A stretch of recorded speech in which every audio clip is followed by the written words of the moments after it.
We are live, comrade, I hope. And we are. Indeed, we are. How do you feel about being live and living? I know. Welcome to the new world, y'all. How you adjusting? Well, with great resilience and sanity, I'm fine.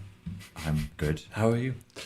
I'm good. It's the most uneventful, most eventful time in history.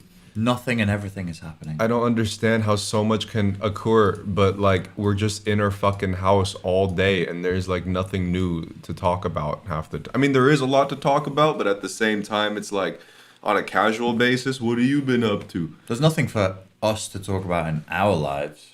Yeah. We're just reduced to mere chubby home-sitting spectators, maggot worms. Maggot, not MAGA, calm down. Just plugged into the propaganda machine, man. Yeah. You're being dragged out of your body. You're being dragged out of your reality and forced to live in some other weird symbolic reality. It's weird. It's not good for you. It's not healthy. I'm surprised people aren't getting sick.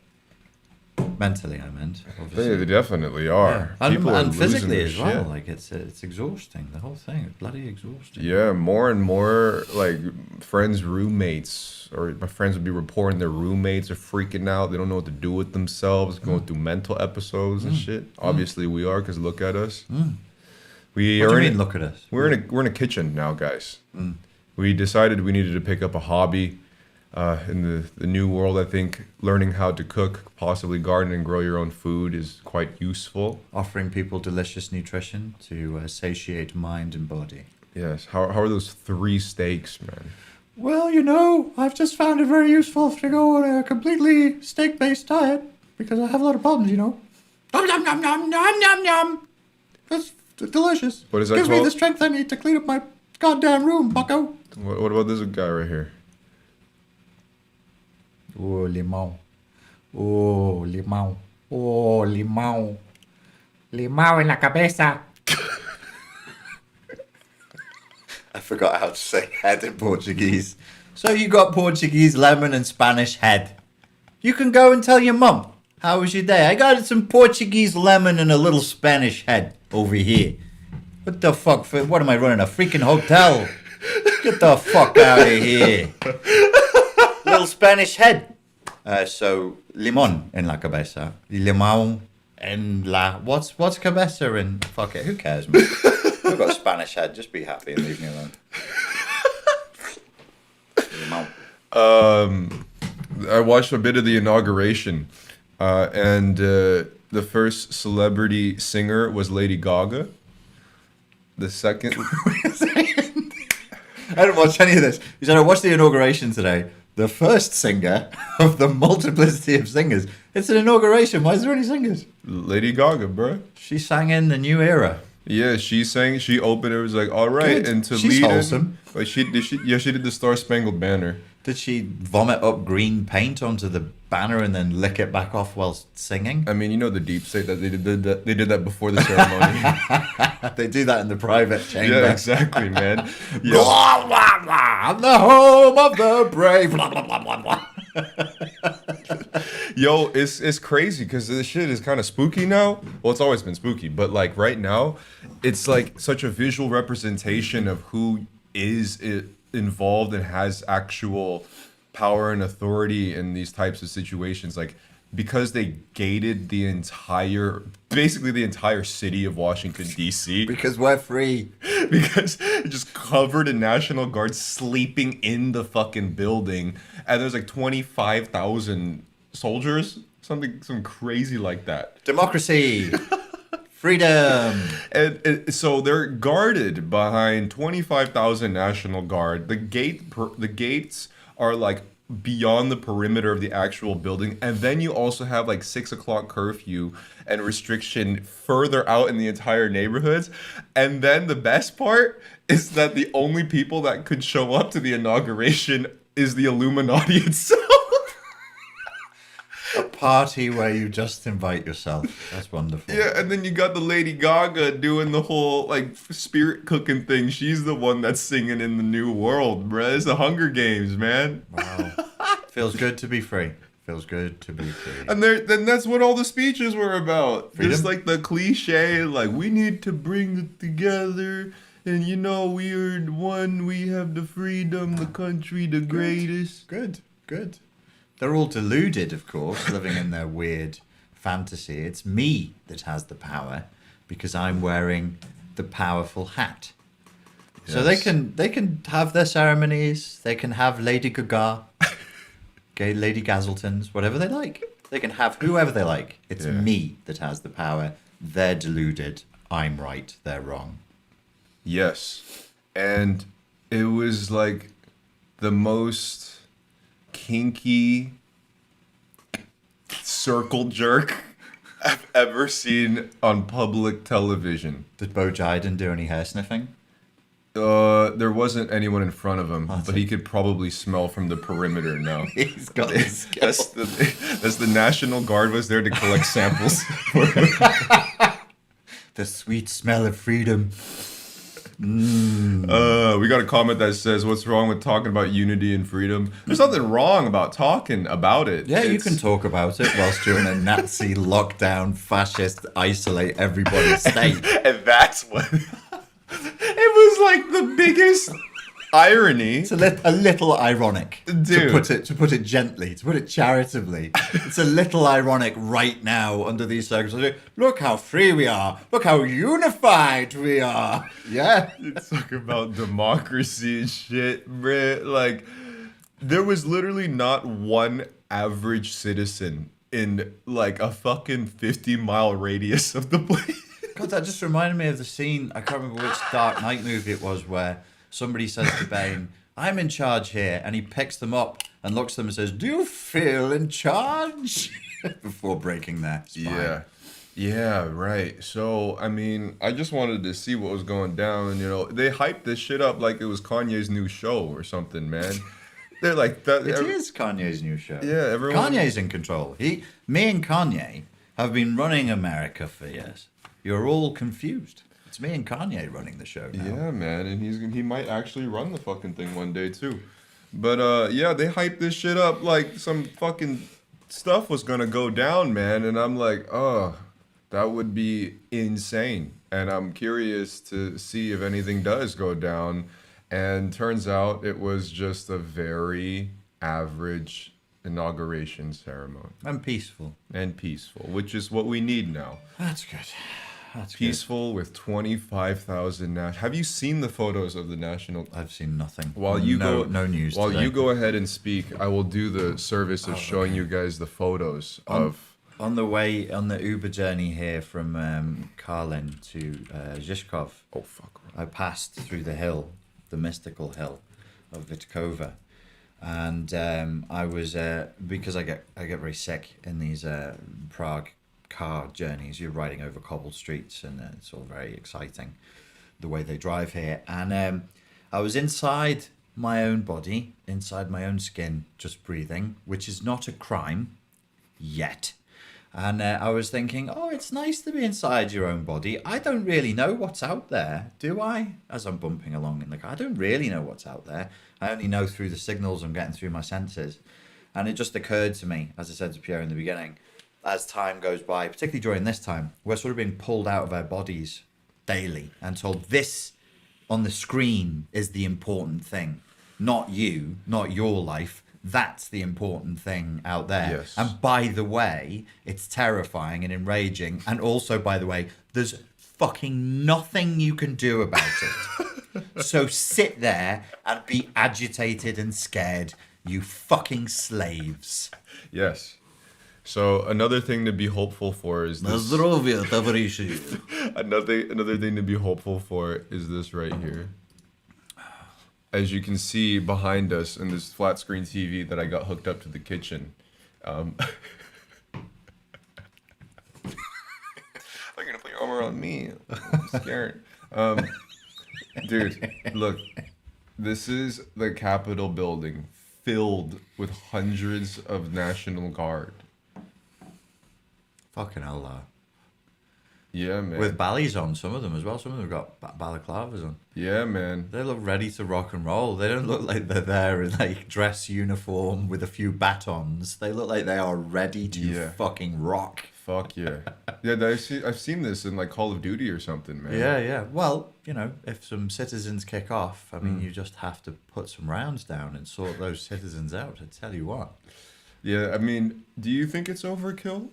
Or do you think this is an appropriate response? I don't know what level of threat they've made an assessment and they felt like that level of threat was that was the level of threat that they're responding to.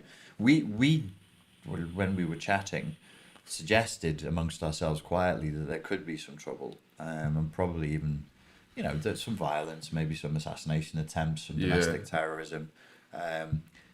It is sad and sort of absurd that we're in this place where that would be deemed necessary. They're there to do the verb of policing, though they're not police, and I don't know that they're at the highest level of force you can imagine. That's not for control and restraint. They're there to kill people. Yeah, man. It's apparently the last time this happened was 150 years ago in the Civil War. Whoa. So other than that, nothing has ever even close to look like that. Yeah, that's a shame. That is a shame that we've reached this point. But imagine though if you did see that. If you were browsing through like teenage YouTube and it's like growth in 2000 and like fucking 13, and you came across one of those conspiracy videos and you saw that photo, like this is the future. I actually hacked the timeline. And I took a peek into 2020. You saw that photo, like I would, if it was 2013. That was like Alex Jones was one of the kings of YouTube in that time, and this was the kind of thing that he would have had cut. He'd do like fast cut, exciting videos about Infowars. There's a war on for your mind, right? And it would show it would have shown images like that. And it would have said that this is the point. Alex Jones would have said this is the end goal, this is the objective, and David Icke would have said we've reached that through the Hegelian dialectic of problem, action, solution.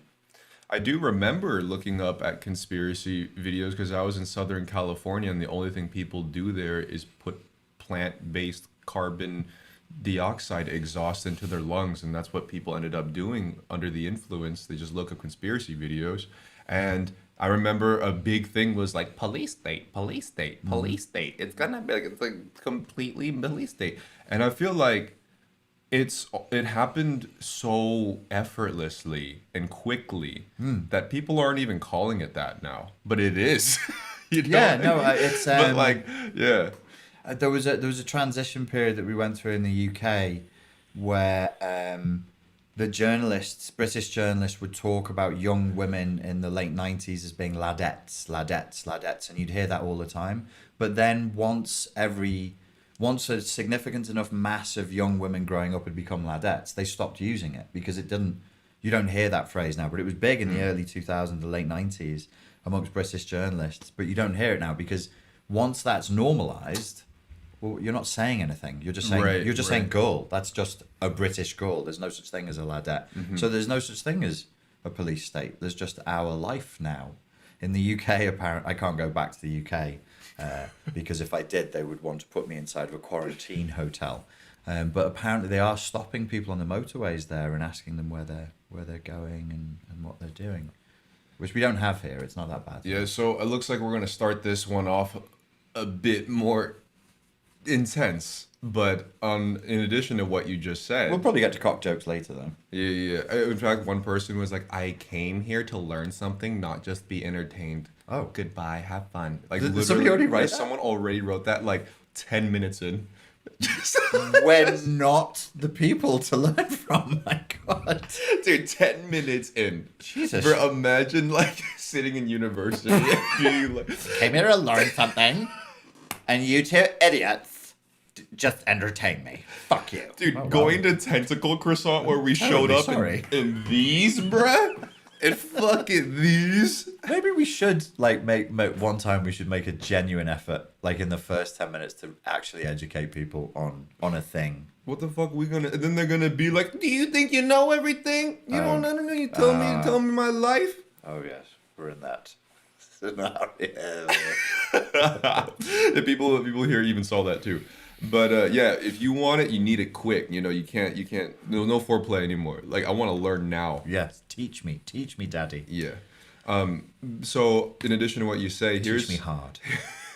here's a titillating situation.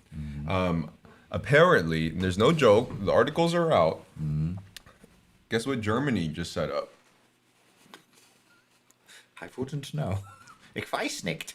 What did they set up? They set up quarantine camps. And they said that if they see anybody, I don't know if it's fully like official yet, but they're proposing it and they have it set up. And if people are breaking the rules, they get sent to the quarantine camp. Oh, that's nice that Germany is setting up camps for people. Oh. Let's check it out. Nudist camps, probably, knowing those bloody Germans. Be people playing tennis in the nude. Oh, here we go, man. This is Forced it. accommodation for repeated quarantine dodgers. So I don't know if you guys can read it. It might be a little small, but it says Germany plans forced accommodation for repeated quarantine dodgers. Germany to put repeated COVID quarantine violators in detention centers here. Just look up quarantine camp Germany, and Did you? Well, that won't get you on a list. Google image says quarantine camp Germany. the paper quoted a spokesman. These for segregation places. Ooh, we're doing forced segregation, are we? Hey, don't do the German accent, but just wear this and read it. Okay, but not the German. But accent. not the German accent. That's un-PC. These segregation places will be permanently controlled by a guard service, the paper quoted the spokesman for the State Social Ministry, the spokesman for the State Social Ministry, as saying, who added that 2 clinics had already been set aside for Joseph Mengele. We must run the tests. Dude, I haven't seen this article before, but you know what? I'm glad. They all deserve it, man. Who? Rule breakers. Oh, the dissidents. Yeah. Dude, we told them to stay in. Yeah. We told these bitches to stay in, and they kept coming out, so we gotta punish them so they don't keep spreading the fucking thing. Get sent to the camps. I like the way you say punish. Yeah, they need it. Oh, they certainly do. They need it. Like the compulsory segregation. Dude, why did he use the word segregation? Yes, near the top. It's called, look, these segregation places will be permanently controlled by guards. By the guards. Takes them away to the segregation camp. Bruh, I cannot believe. I don't know what to do. I don't know what to say, bruh. We just have to accept it now. Take it. This is our new world. Take it. So yeah, I can't actually go to the UK. Yeah, you can't even fly back, huh? No. And then like that. And then apparently you guys mutated the damn thing, and now it's in the Czech Republic, dude. Who brought that here? You're the one that's like always insisting on bringing 3 raw steaks to the dinner table. Here you go. It's a zoonotic virus, and it lives in my meat. Lives within the meat. Yeah, that's a terrible shame. These things, this time we live in. Wow, camps in Germany. It happened so quick, dude.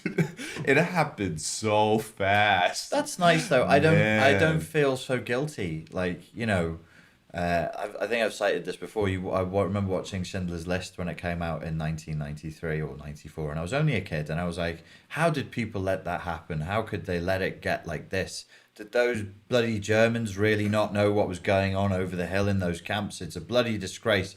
And then you go through massive social change yourself, and you think, well, I don't want to be the first one to say anything. And it's not like there's no one doing it. There's still a ton of people doing it, and they have been, and look what happened anyways. Yeah. You know, there are a lot of people actually speaking up and doing the thing and fighting against it and spreading the message. And I mean, people are even going more extremes. And look what's happening. It gets even worse and worse and worse.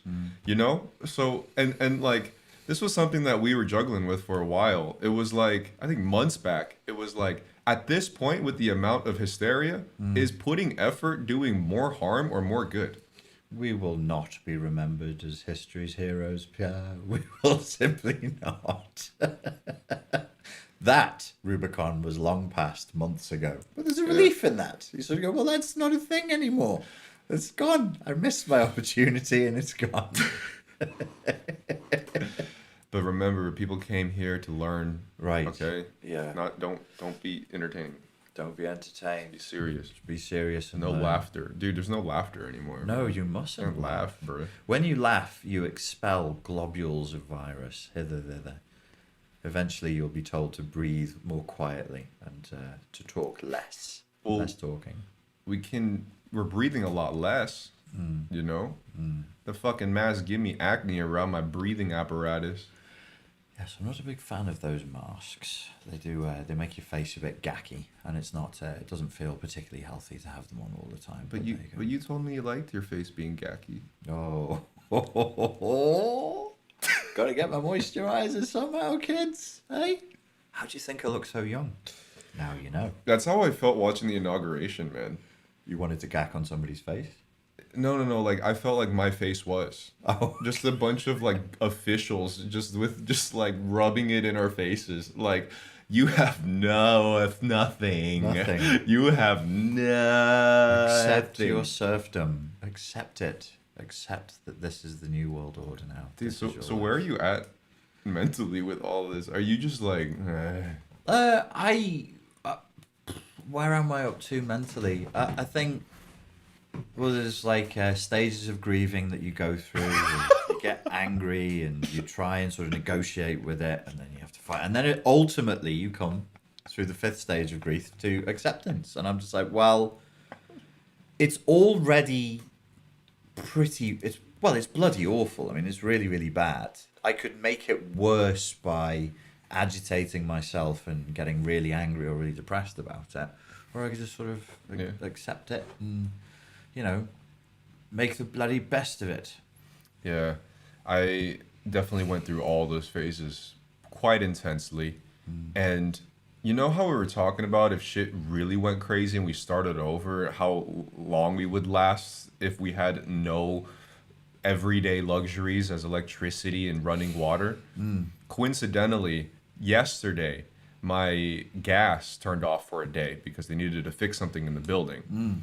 And one day without heating in Prague winter was like, fuck, I'm really reliant on this. Yes. Man. Yeah. I mean, it wasn't that bad. I just put like a bunch of like clothes on, but like, imagine if you just ran out of gas for a day and then electricity for a week. Oh, yeah, it would change your mental and emotional state very, very, very rapidly. I'm sure. There was when Flight 370 went missing. I was living in Kuala Lumpur at the time in 2014, and they had a lot of crops and rubbish was burnt in Indonesia, and the fog came over across, and then we went into a drought. So we had a week where we'd only have an hour a day of water What? in 37 degrees C jungle heat.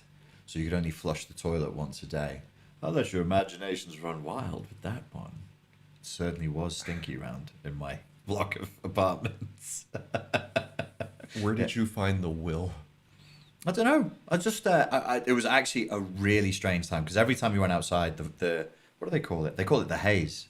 The haze. If it gets into your lungs, it can make you very, very sick. And so you like not seeing this. I think the worst thing was not seeing the sun for 7 days.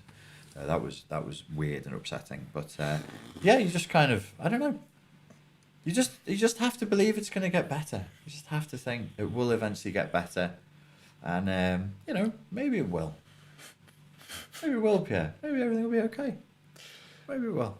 I mean, eventually, but it's just a matter of how long till that eventually, and what's gonna happen before the eventually. I'm probably not as pessimistic as I was at the worst moments of this whole thing. I probably am like on the upswing of optimism a little bit. I've just seen too much. I don't believe in what people say they want. I don't believe in what people say they will do. Right. I've got too much of a background in psychology. I've waded through too many hours of people's and my own ego-based bullshit to believe in it. But I will believe in like cravings and drives and desires, because I think there are more of an honest reflection of what's going on in the unconscious, and people are really craving understanding. They're really craving a nuanced, high resolution debate about things, and it's gonna be tough to lock down a really hard version of a totalitarian state if you have a lot of people who are craving understanding. When we're brainwashed and dumbed down and nobody gives a fuck, well, that's easy. You just push people wherever you want. But I don't think it's going to be so easy. So I'm probably more optimistic now. But I'm not optimistic that we're going to go back to the way we were. Okay. I think that's just not going to happen. That's just not going to happen. But I'm optimistic for the future of humanity as a whole.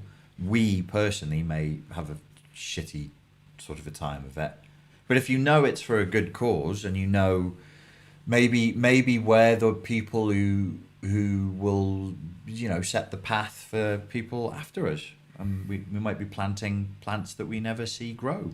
That is quite optimistic. Unfortunately, I don't think I'm there.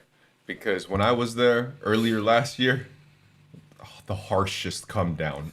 Like, dude, it was like a heroin withdrawal. You know what I mean? So, I mean, maybe, if anything, my optimism now comes from the pure acceptance of the human folly. You know, it's not so much But like... that's good. Yeah? That's good. Like, if you're there, because if you become heartbroken, everybody must be heartbroken. Yeah. Everybody needs the heartbreaking, and everybody needs their hopes dashed, because your heart unbroken is stupid. It's stupid, and it's impressionable, and it's naive. And when you have hope, you can be led to terrible things. Utopianism is rooted in hopefulness and naivety.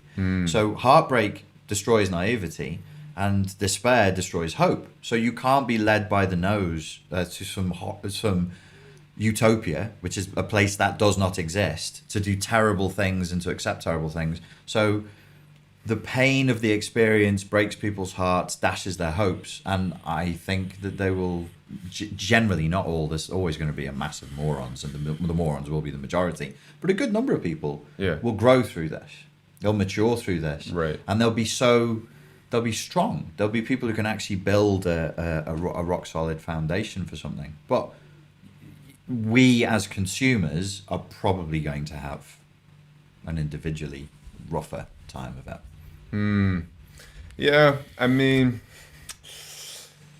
the thing is that I think this ties into the next topic that we can segue in, and it's the overall manipulation of information, this new type of new age warfare and psychological blurriness that's literally exclusively of our time. I don't think this type of manipulation has been as prominent before. I mean, yes, before, but into this, not at least, that's the wrong word. But before, it was like, here's the lie of the new regime, and everyone buys it. Now it's like, we don't even know what the narrative is in what they want and what we want and what the other side wants and what our side wants. It's so incredibly blurry, and I think that those in charge of those particular mediums, the big daddies, they're the ones that would utilize the yearning of real information against the people. And how do you dig yourself out of that? You know what I mean? It's like a judo throw. You know, the people are trying to like strike at the system, and then the system's like, they take the strike. Yeah. And you don't even know what happened because like you're getting taken down, so you're not even getting hit back. Yeah. You're just like you're falling with the fall now. Yes. How did I do that? Yeah. The only way that you would be able to fight that is through death and rebirth and a real transcendental growth, which will only come through huge suffering and trauma, broad scale trauma. So that the people of 2019, they'd get fucked up. They'd be thrown in arm locks and omoplatas and things that you couldn't even spell. But I think that we will emerge as new. We are emerging as new people. Yeah, that's true. We are different. Like you're different. I'm different. In deep, meaningful ways. Not at the surface. You appear the same, and you talk the same, and you're interested the same. But I mean, just the topic of our conversations privately has really drastically altered. Like we're like going deep on shit, like on proper adult shit. If you remember when we first started talking, I know. We would not. We would not. Richard, what if we were the cause of everything? Because we met, and then about 6 months later, the whole world inverted. So what if it was something within the first few exchanges that like opened up like a portal? The wrong timeline. The space squid opened up the wrong portal. Yeah, man. Because he was making jokes about sucking people's feet and listening to trap music. And I went, oh shit, oh fuck, oh, not that. Now I have to go back and put my suckers on it. And everybody's like, did you do that? Nope. Wasn't And that's me. kind of how it feels like. It feels like we accidentally opened the other timeline, the forbidden timeline. I wonder, to a degree, like if it's useful for everybody to sort of assume that as a thought experiment. Like everybody should solipsistically assume that this is their responsibility, and then just sit with that idea and see how the world looks from that perspective. Where you're like, actually, I did this because I can make that work. I can 100% make that solipsistic, narcissistic point of view work. I was like, this is where I was up to in my life. This is what I was kvetching about. These were my complaints. This is what I wanted. I wanted everybody to see the New World Order, man. Okay, well, Here it is. now even I have people in my family who are not open to that. They're like working class Northerners. They go to the pub, they watch football, and now they're coming to me going, "When are you interviewing David Icke? Have you seen this?" And I'm like, that's right. "Weren't you the one mocking me just 2 years ago for being into this We stuff?" have the same experience. My parents never touched politics. They probably don't even know how to say the word politics. And now they're telling me of potential conspiracy theories and shit. And you have to pull them back now. Yeah, I got friends. know, I'm pulling them back. I'm going, no, not QAnon. No, it's not literal lizard people. No. So it's like we're unintentionally becoming, shout out to potent street shaman. Like people have ingested way too much ayahuasca. And we're like, guys, the hallucinations are there, but they're not like you can't apply them outside of the trip. Hold on. And you're trying to get your parents to fucking come down from the trip, dude. This is their first time. So you're sat in the corner like this experienced stripper going, it's just your projections, man. Yeah. Relax, man. That's what it is, though. It's going to pass, man. Just breathe. But yo, think about it, right? So, okay, now here's something I could definitely talk about. Sorry if you're not learning while I talk about this. I hope at least you're entertained. I'm going to do that the whole stream. You done pissed him off now. You all went and pissed him off. Guys, just petty comments that shouldn't affect anybody. I'm the guy for it. I'm the dude.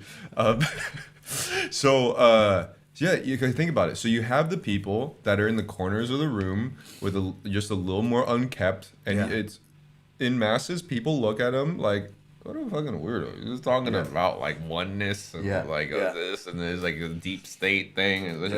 And then all of a sudden, people accidentally like ate a bunch of his brownies. Right. Like they took his brownies and gave it out at a Super Bowl party. Yeah. And then now that weird guy is like, I know what's going on. Yes. I know that there's some truth to what you're seeing right now, and I know it's freaky, but and that's it. You can't even tell them in words. You can only tell them through the chant. Yeah. And because they're in that space, the syntax of the chant goes right in, and they're like, oh yeah, it's that. It's not. Right. You can't word your way out of it. There's a newish movie with Javier Bardem, and he is playing himself in multiple timelines. I want to describe this without giving too much away. And this film it's slow. It's a slow movie. I watched it when I was flying back. It's art house. It's not, car chases and much excitement, but it's a great film. It's a great film. And it shows you that broken man in the corner of the room who you think, like, what is that? But he could be the nexus of several realities, and he's holding that together. So in our reality, you're like, oh, he's a tramp, or he's senile, or he's non-functioning, but he's actually the dude. Yeah. Or one of the dudes who's right. And this film, beautifully, it's like a riff. We were talking about Javier Bardem is he plays the assassin from No Country for Old Men. So this whole riff on if the rule by which you had lived has brought you to this place, of what use was the rule, cause and effect, intent, karma, and destiny. This film is like a riff on those themes. It's like a breakaway riff on those themes of the decisions we make in life and the consequences they bring and the different realities that we create that break off. And even as they break off, here's the question, and it's an interesting one. Do they still communicate?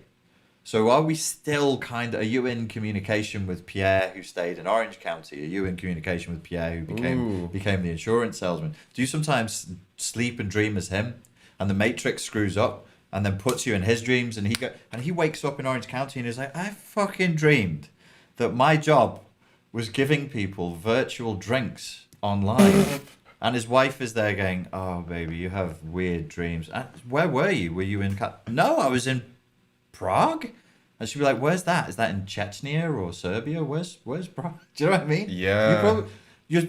I really suspect that there is something to that, and that people should open up to the possibility of that. I mean, it would make complete sense if I was just someone's crazy acid trip. It would actually explain everything about my life. You're a really bored dude's fantasy. That's what you're bored, middle-aged, middle-class, comfortable guy's fantasy. That's what you've... That's what you are. I'm cool with it. That's a dope avatar, man. Like, who designed me, man? Yeah, you're like, if a 50-year-old dude was full of regret and was like, what do I wish I did in my 20s?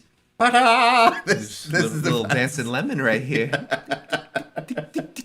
What do I wish I'd done if I'd taken more risks? It would be an interesting thing to see. Like, I wonder if the people that have had healthy experiences of the psychedelics, and how they're doing in their headspace in a situation like this. Just to get like a quick little poll or survey. I wonder if they would actually be doing better or worse, because I think this type of novelty, the amount of, unpredictable exposure to the void, trauma, potential, is really only more common to anybody who is either completely traveled to a different culture or tripped really hard. Yeah, or both. Or preferably they did it all. Yeah. There are things that can only appeal to certain people. And when I said before I'm optimistic, I'm not optimistic that the mass is going to do something. But now my optimism is we don't need the mass. We never did. You just need these concurrent viewers right here. There's 577. Potent is going to make them all street shamans in the name of Timothy Leary and Terence McKenna. And they go forth as street shamans and do their shamanic work. So the best case scenario is a cult. Please send money to this. Ding, ding, ding, ding, ding. Please send sex and money. Yeah, I mean, I've been more comfortable with not only just isolation, just being alone, but just the smaller community of sorts. And the chase to be that extreme everything has really dwindled. Yeah. Just because I don't know, I enjoy my version of peace more, which is still a lot going on, but I don't know, coming to terms with it. Well, that's why I say, like, if You know, if the rule by which we had lived has brought us to this place, of what use was the rule?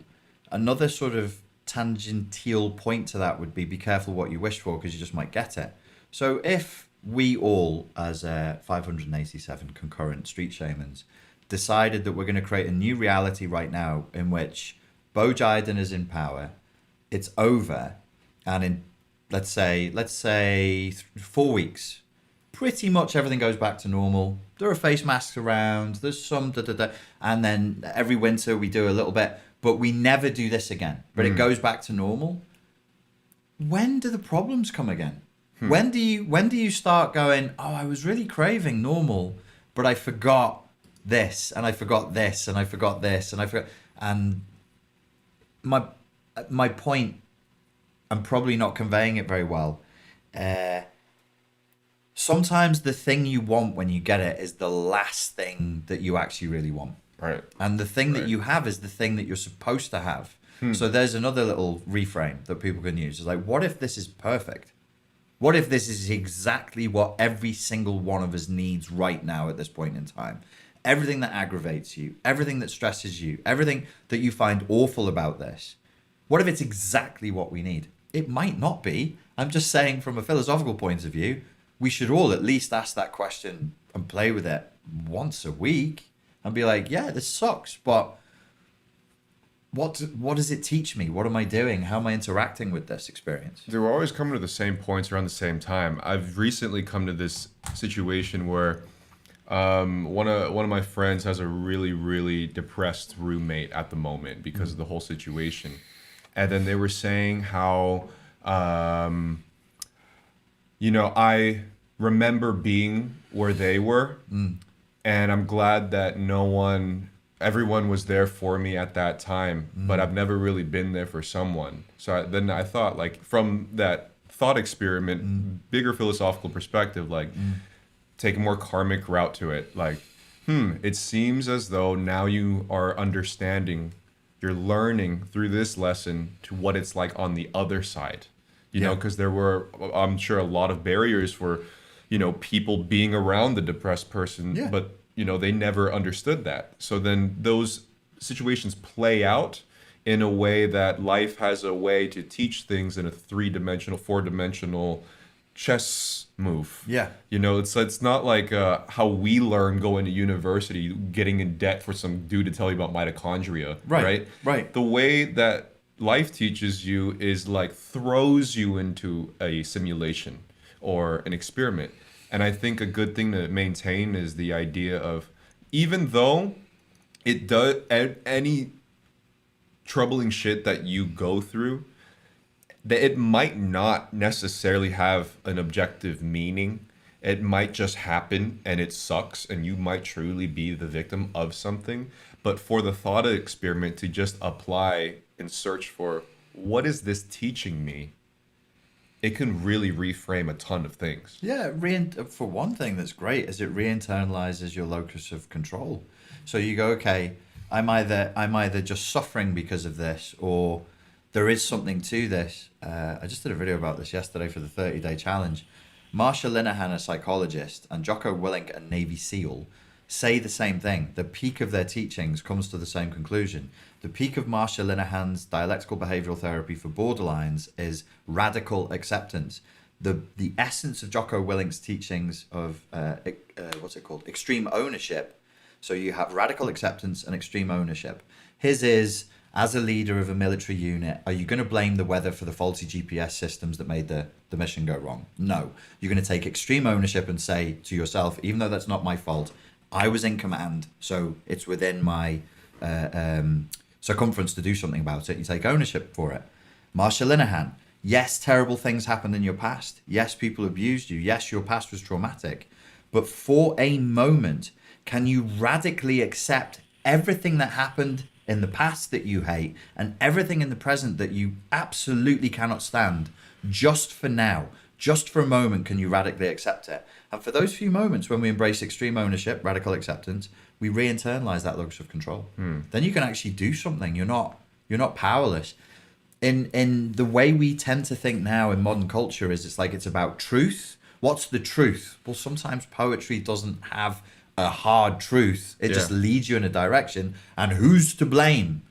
Maybe nobody, man. And maybe obsessing over who's to blame, it might feel good and it might be true, but what does it do for you? How does it help? Maybe in a few situations it does help, but 9 times out of 10 it leads nowhere. Absolutely nowhere. Right. And then the decisions made from that standpoint lead into the hysteria that's basically really similar to what we are all collectively doing now. Well, isn't that interesting? That every time we make a decision from blame, it's almost like this. It's like a Buddhist principle. Yeah, it's like the karmic. It's bad karma, situation. man. It's bad karma. Yeah, right. They're the ones who did something wrong. So what do? Like you're going to round up the soldiers that made a mistake, and you're going to punish them and stick them in the military prison. Okay, fine. Maybe that's necessary. Maybe that's right. But are you becoming a better leader? Are you moving forward? Are you hitting your objectives any better by doing that? Probably not. If it needs to be done, it should be done minimally. Similarly, in the therapeutic scenario, minimally, do you need to ascertain exactly who to blame for your trauma? Maybe for 15 minutes of one hour session, but your sessions can't be just blaming and blaming people because, yeah, like you said, there's no good consequence from that, man. You know, it's kind of funny. Like, if, for example, if you're blaming somebody else for something, here's the thing. It probably could be, like, it definitely could be someone's fault for whatever you're going through. Sure. But if you're convinced that it is their fault, why do you keep convincing yourself? Right. You know what I mean? Like, if you're consistently talking about the problem being that person or that thing, that means like you almost don't even believe that yourself. Because if you believed it, you would just be like, yeah, it was their fault, and now what? Oh, well, yeah, you got to be so careful here because I know what you're saying. I've said that before about people who are very religious and they're screaming, God is great, God is great, God is great. And I'm like, if you really believe God is great, why are you screaming for? What are you screaming for, bro? What are you like? Just say, look at everything. That's right. You don't even have to speak. You certainly don't have to shout. You just go look at reality. Obviously, God is great. If you so it proves your. Right. It's like a neurotic disavowal. You obviously don't believe it if you're screaming it and saying it all the time. Neither of us is victim blaming. If somebody has done something bad, they should be held accountable and they should be punished for that. Well, then I'm sorry. Go ahead. I was just going to squeeze the steak, maybe. But that's the thing. Like, I want to reiterate the disclaimer that I put because you got to put disclaimers on everything. Like, it could definitely be someone else's or that thing's fault. Yeah. Like, when you say to take responsibility for whatever happens, it could still be their fault. You know, it doesn't mean that they're completely innocent in every single way, too. It's like there's a way of viewing reality, right? So the mainstream media's way of viewing reality, social media's way, is kind of materialistic. It's kind of individualistic. It's kind of 2D, and it's kind of dumb. The psychedelic view. I've never been a big proponent of psychedelics up until about 6 months ago. Up until 2020 when I was like, actually? When you opened up the wrong timeline. When I accidentally, with my squid tentacles, opened up the wrong timeline, I was like, oh no. There are advantages that I have that I have arrogantly sort of just assumed. Because I was always like, just read more books. Right. And then my brain was like, did you get that from books though? I mean, or was it after you took the psychedelics you thought about things differently? When you don't do the 2-dimensional thing, which is the story, is the narrative, you do the 3, 4, 5-dimensional thing, and you explore things psychedelically, there's just so much more sanity there. In that chaos, in that seeming schizophrenic psychosis of the colors everywhere and the music's, you know, you can taste the music and feel colors and all of that. There is more sanity there because there's more options. It's like, I think this is what Zizek is talking about when he says ideology. I think his idea of ideology is very nuanced. There's an entrained, conditioned way of thinking about reality that is stupid and stupefying. It kind of dumb and like, those Democrats, those Republicans, who, what?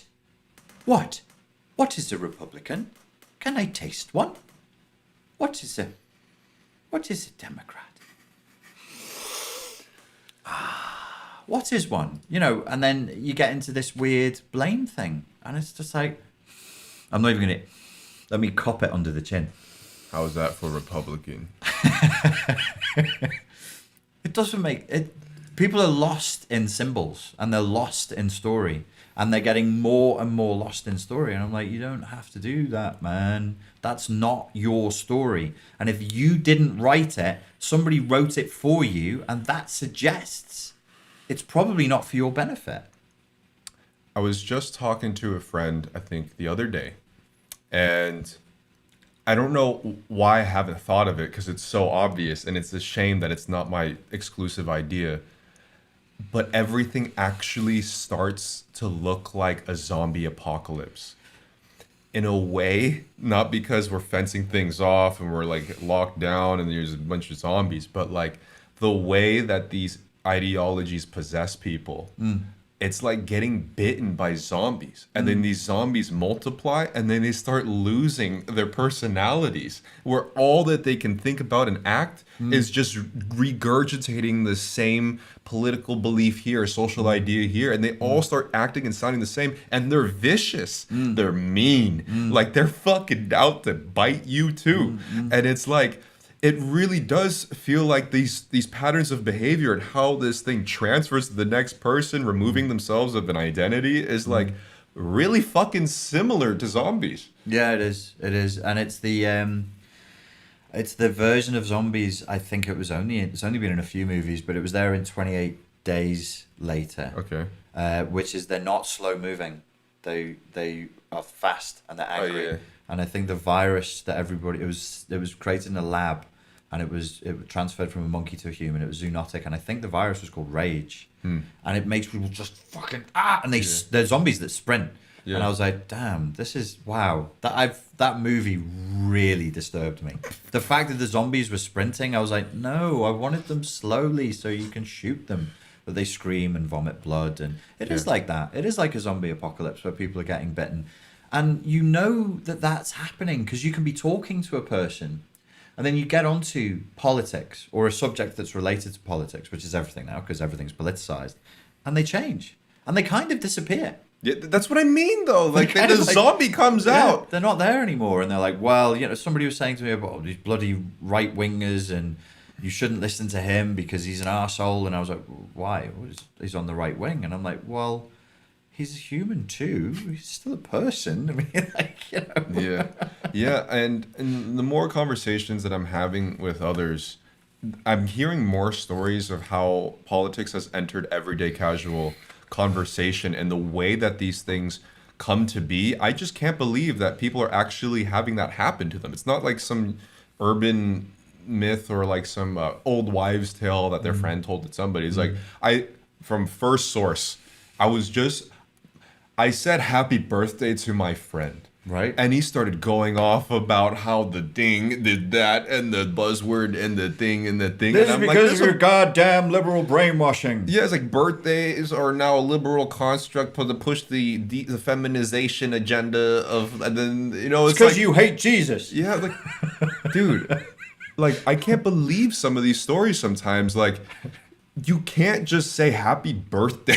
to somebody without having it be a political agenda somewhere. Some sort of a microaggression or some sort of offensive attack. Right. Zombies, dude, I'm telling you, like, that metaphor just visualizes, and just my visual brain just has an easier time understanding it when I depict it like that in my head. Zombies, man. Yeah. Because they literally, they get this look in their eye. Yeah. You know? The eyes change. Yeah, you're like, oh, what's it, like lizards got the third lid? Yeah. And then now they have the eyes that are vertical. That's how you know in some zombie movies, that's how they'll show you that somebody's turning, isn't it? You'll be like, oh, he got bitten. You'll be okay. You won't turn. And they go, I'm just going to go to sleep. And then they go, nah. And their eyes open and everybody goes, fuck. He's one of them. Yeah, so instead they either start screaming about microaggressions or the liberal agenda, depending on who you're talking to. It's a script, right? It's a script. It's nice when you listen to certain public speakers and you know that they're talking from the font of their own experience and their own authenticity. The font. Yeah. Yeah. Oh, spray me with your font. Yeah. Terence McKenna, didn't always agree with everything that he said, wasn't always an amazing public speaker, but you're talking to a man, sorry, you're not talking to, you're listening to a man who's speaking from his own font. It's not propaganda. It's not narrative. It's not brainwashed verbiage that he's got 17th hand or 17,000th hand. We're all using this lingo. Like, why the lingo? Why the lingo with like a, you know, I used to say this about people who do yoga. I'd be like, oh, I do yoga. And I'd say it like that because I didn't want to be one of those people who'd be talking normally and they go, I do yoga. Yeah. And they look like they're sucking a fucking lemon or something. I'm like, so what, you go in a room in your fucking undies and you do a bit of fucking stretching. Don't get all pompous about it, you knob. It's just a bit of stretching, lad. Dude, it's like there's that over pontification of the simplest things, which is what this whole channel is about, for sure. Right. But like, I think we always generally keep an ironic detachment with stuff, and I think with shit like yoga and these trending diets and like not diddling yourself, it's like this whole fap. Yeah, this whole thing. Yeah. It's like, why is it that much of a thing, dude? Yeah. Why is it so grand, you know? Oh, well, I think you've got the answer to that. And I heard it from you first. Yeah. And then I heard it from Pierre XO. Then I heard it from Douglas Murray. Okay. And then I heard it from Sir Roger Scruton. Sir Roger Scruton. I think he was originally a liberal, and then as he aged, he went over to the right. Great speaker. I highly recommend you listen to him.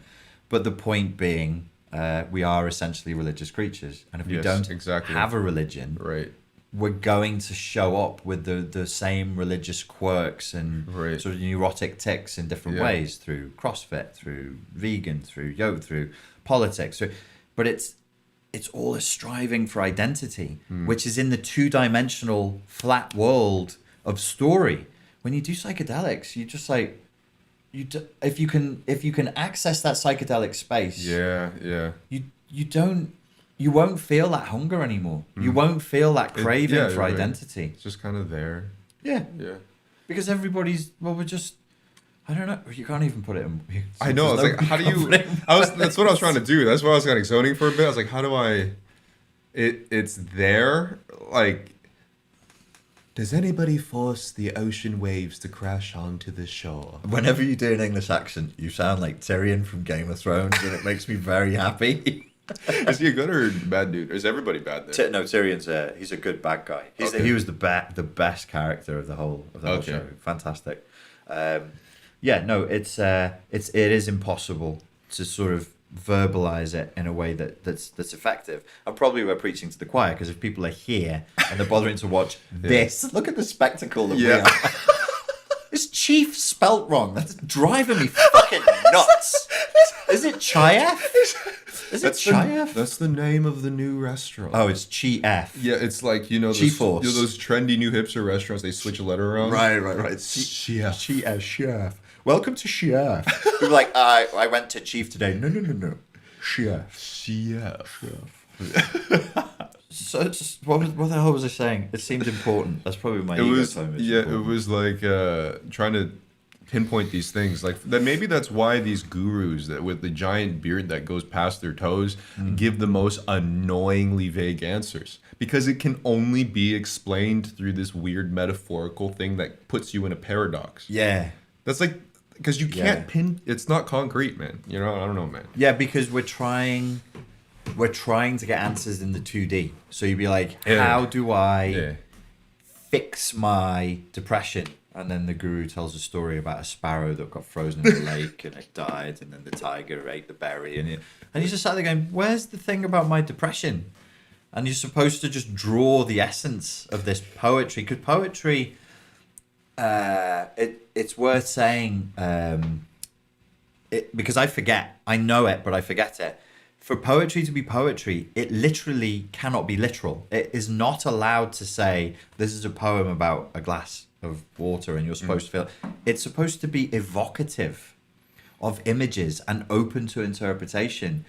And it's like a Sufi Rumi would write about this kind of thing, and you sort of get, there's a certain smell to Rumi poetry, there's a certain flavor to Sufi poetry, and it's not the thing itself, it's like the scent of the thing, and you follow that and you get somewhere.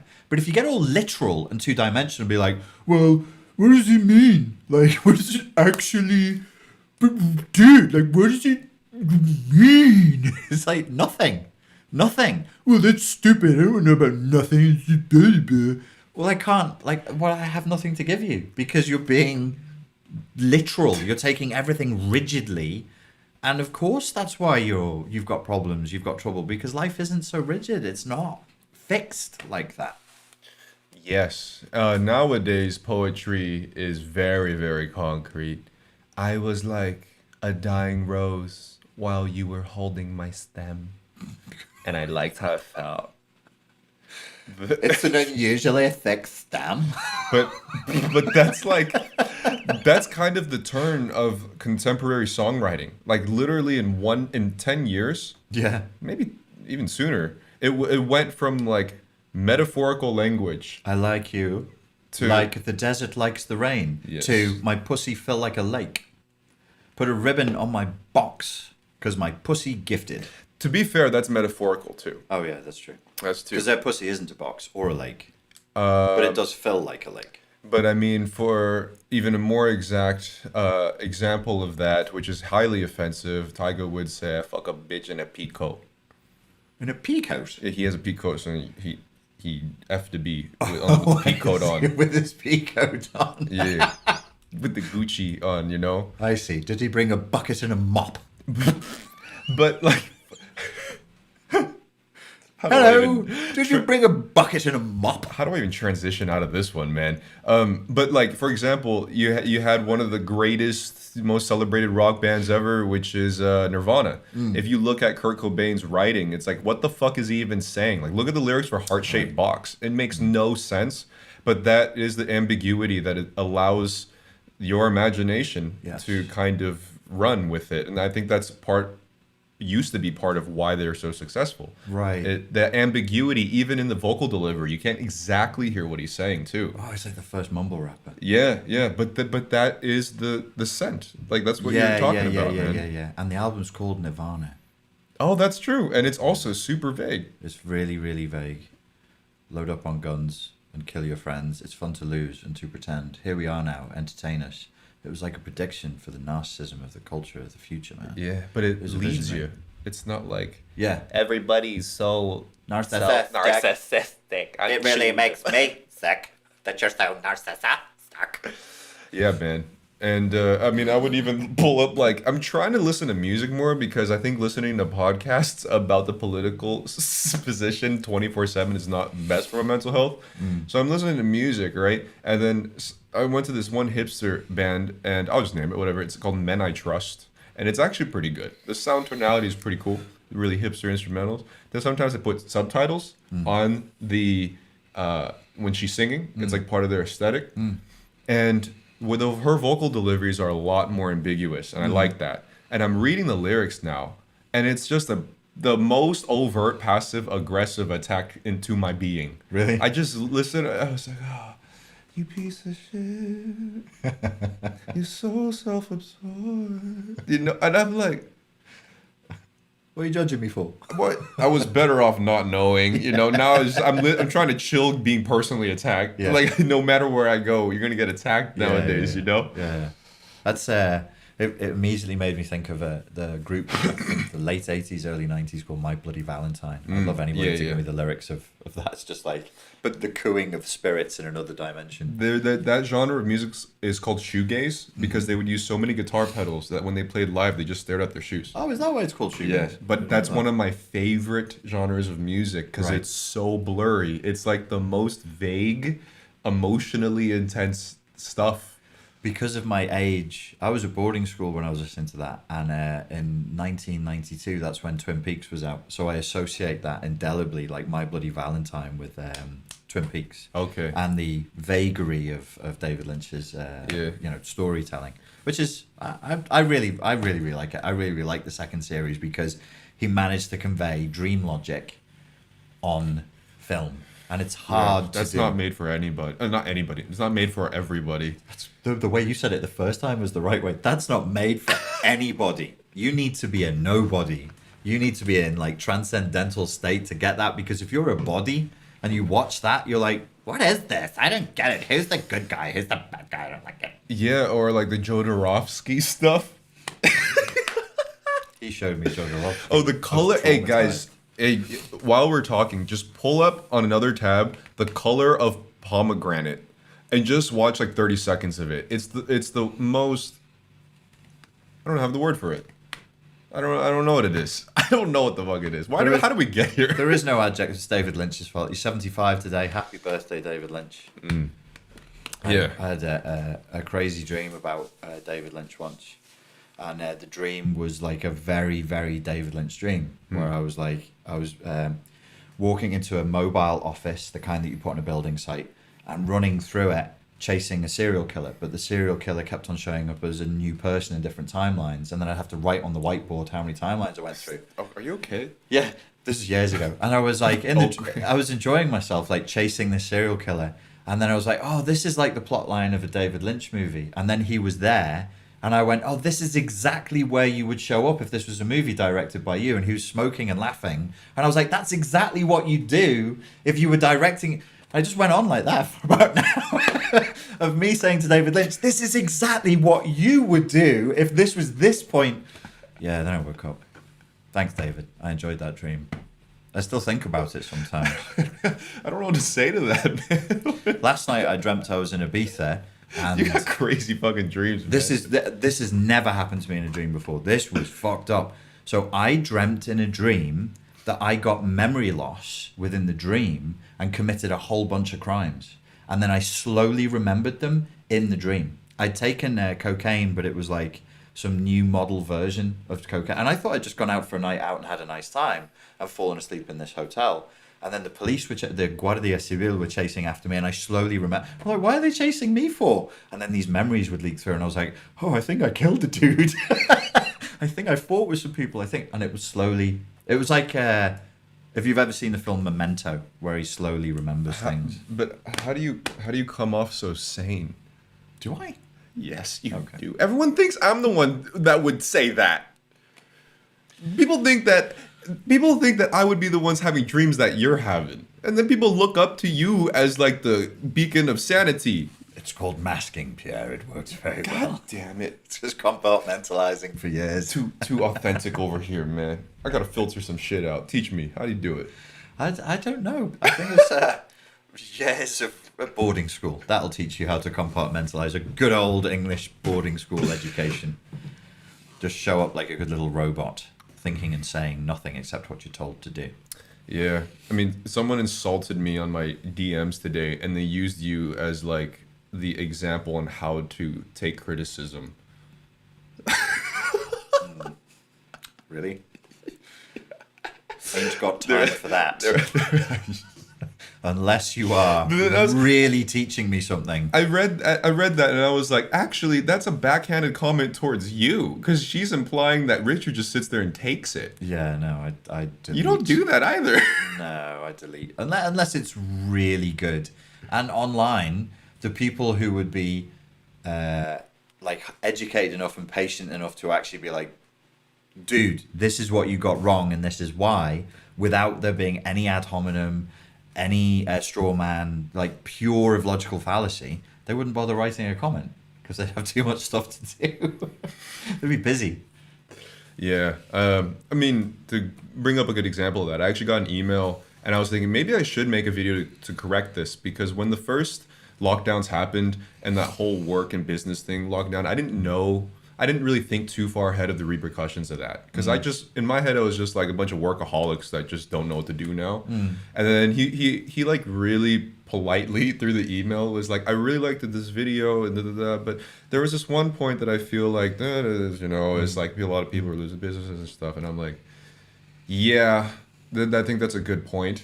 And I haven't really touched on that because I do see the importance of it now. But there was no personal attack. There was no condescending element there. Well, it doesn't you talk to me like an equal, you it know? doesn't need to be. If you say, Pierre, I really, really like your stuff, what I heard you say in this video, I just wondered, had you considered the other, like, it's tone, context, and intent. Let's Yeah. not play games. It's obvious when people are just like, yeah, fuck you, Pierre. But why do people pretend like they don't know where their own intention came from? I don't know. You know, it's like we all know. It's like we all know. Everybody in the room knows where the intention comes from.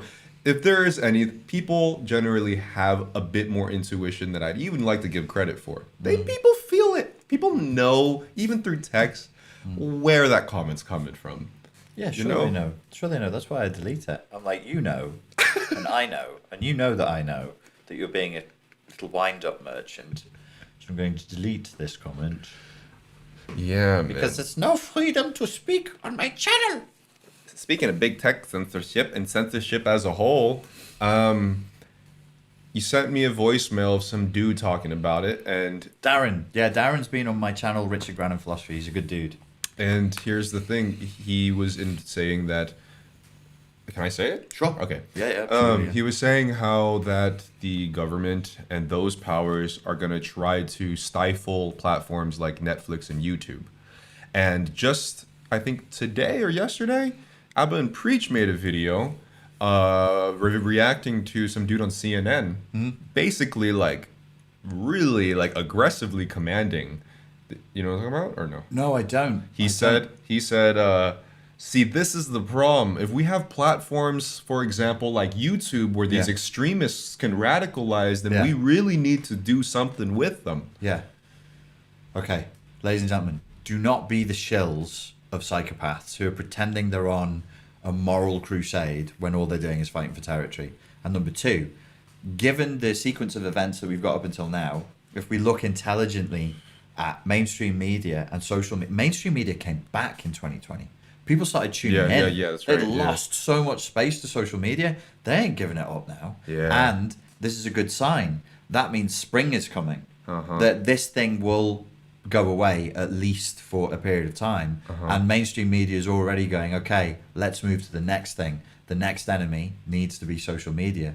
Because if everybody goes back to work and life goes back to normal slowly, the spring will be a slow spring, the thaw will be slow. Eventually the eyeballs will leave mainstream media. So it makes sense, man. Yep. That they were, because when Darren said it, I actually was at his voice. Darren sends me voicemail messages that are like 6 minutes. I took a shower. I was like, I may as well shower while he's talking.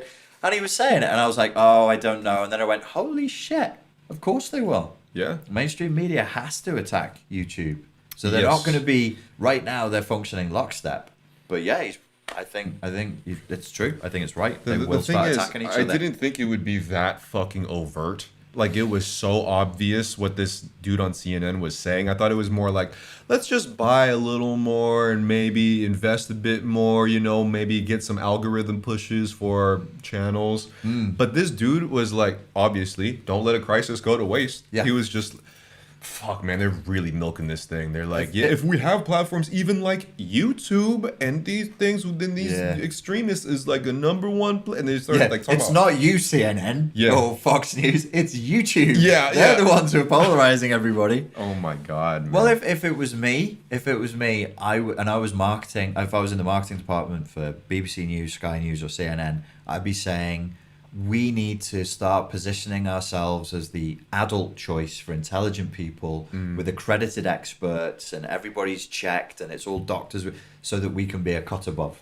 In the information war, we need to be the place where real news, fake news, belongs on the internet. That's the way I would go with it. right. BBC News described the corona as a demon today.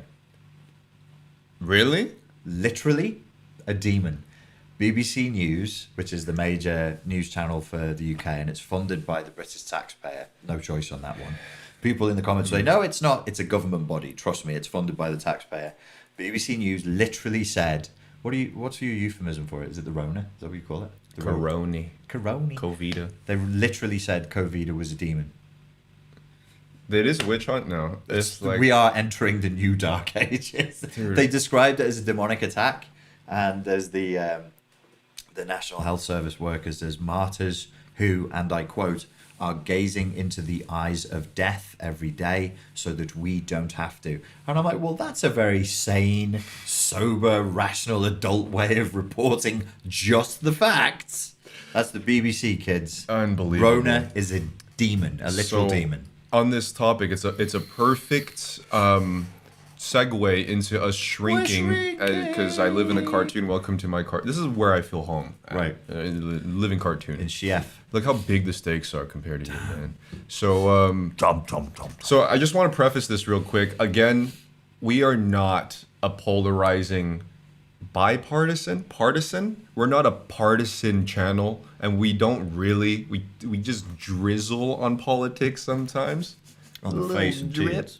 And because we've been talking about propaganda and information manipulation, as well as like these psychedelic perspectives on things, I hope that is enough time for an hour to segue when we plug back into what's coming out now. Because now I think everybody here, including us, will have a different perspective on something like this. So again, I'm not trying to demonize any side, because this shit is like fucking crazy. You haven't seen this, have you? No, I haven't. We're not of either side. We loathe and feel contempt for both sides equally.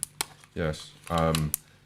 You are gonna have to listen to it. You should just listen to it, because What a bunch of control freak psychopaths. What will you listen to? The sound of my heavy breathing. maybe we'll just do this, Oh, and we'll just hear the. it's gonna be. Just put both of our heads in here Come on, baby. like that. Just hold it like that. Maybe you just hold it like that. No, I'll probably just hear it from there. Okay, so check this out, guys. This is wild, man. And don't let it send you to hysteria. Let's keep a detachment here and observe it from. I don't know. I've not seen this. Yeah, Richard's never seen this. On or before January 20th, Donald Trump will no longer be the commander-in-chief. He will lose control of the Army, Navy, Air Force, Marines, Special Forces, and America's nuclear arsenal. On January 20th, Donald Trump will become the commander-in-chief of a different army. This army. The greatest threat facing America today comes from within. Radical extreme conservatives, also known as domestic terrorists. They are hidden among us, disguised behind regular jobs. They are your children's teachers. They work at supermarkets, malls, doctors' offices, and many are police officers and soldiers. For more than a decade, Donald Trump has spoken directly to white supremacists in their language. Build that wall! Build that wall! Build that wall! Pocahontas? Is it offensive? Oh, really? Oh, I'm sorry about that. Donald J. Trump is calling for a total and complete shutdown of Muslims entering the United States. In the middle of a presidential debate, Donald Trump was asked to disavow white supremacy. He refused. Instead, he told the Proud Boys to stand back and stand by. Proud Boys, stand back and stand by. They heard their leader. They even responded to him on Twitter, promising to stand by. And on January 6, 2021, Trump greenlit them. They suited up, they flew in, they took hotel rooms, they loaded their weapons, prepared their bombs, and they attacked with the intention of killing Nancy Pelosi and hanging Vice President Mike Pence.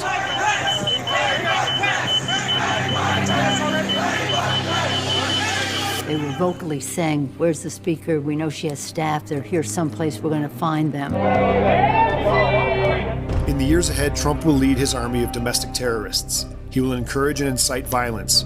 He will play the role of arsonist and fireman. He will start a civil war and then say things were more peaceful when he was president. We have to fight back. In this new war, the battlefield has changes. Computers can be more valuable than guns. And this is what we need now more than ever, an army of citizen detectives. I'm proposing we form a citizen army. Our weapons will be computers and cell phones.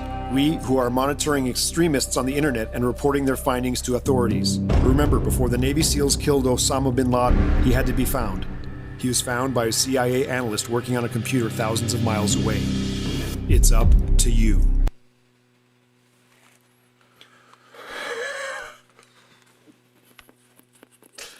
I know, I just dropped the nuke.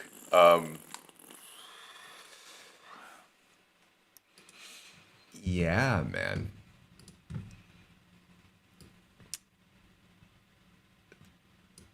I'm sorry. I'm sorry. You know, I used to want to do this for a living. That was my What? ultimate ambition. Army intelligence, CIA, and then yes. MI5. I used to want to work for GCHQ.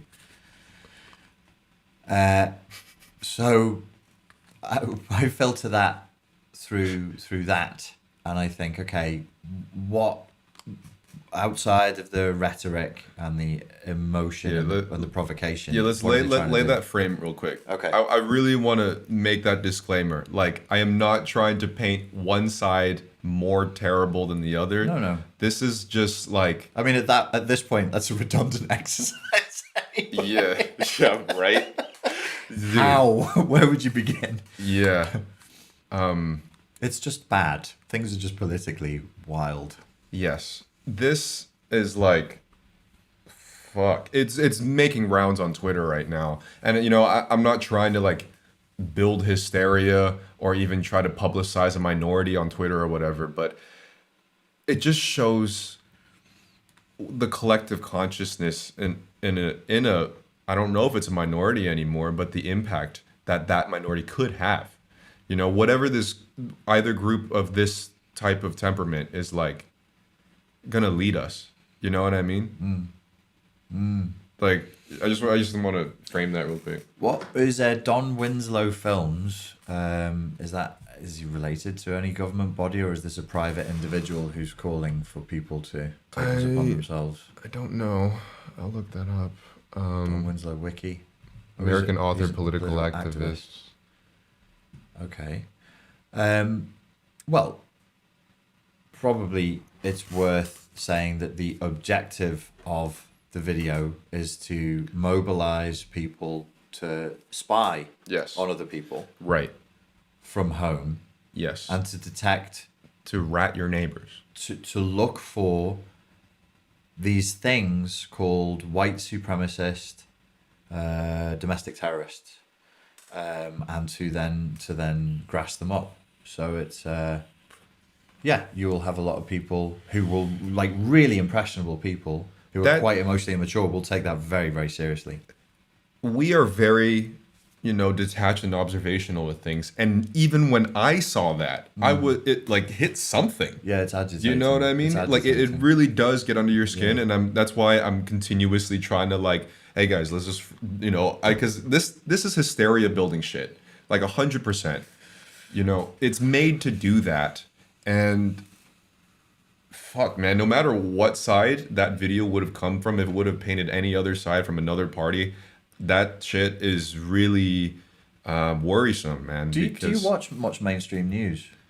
Nowadays, I jump in and out. Okay. Just very rarely, though. Because just a side point, if we're going to talk tone, that's actually quite common in mainstream news. That level of kind of language that a few years ago you'd be like, don't say it like that because it's provocative. Don't do that. Don't do this.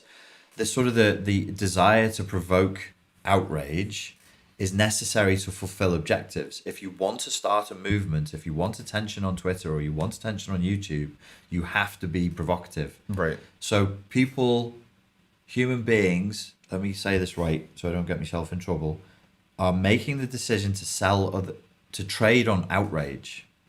And it's really fucking dangerous. Mm-hmm. Like, it can and has led to people dying. Yeah. If you trade on, you're like, well, we're going to need 20 million followers over here.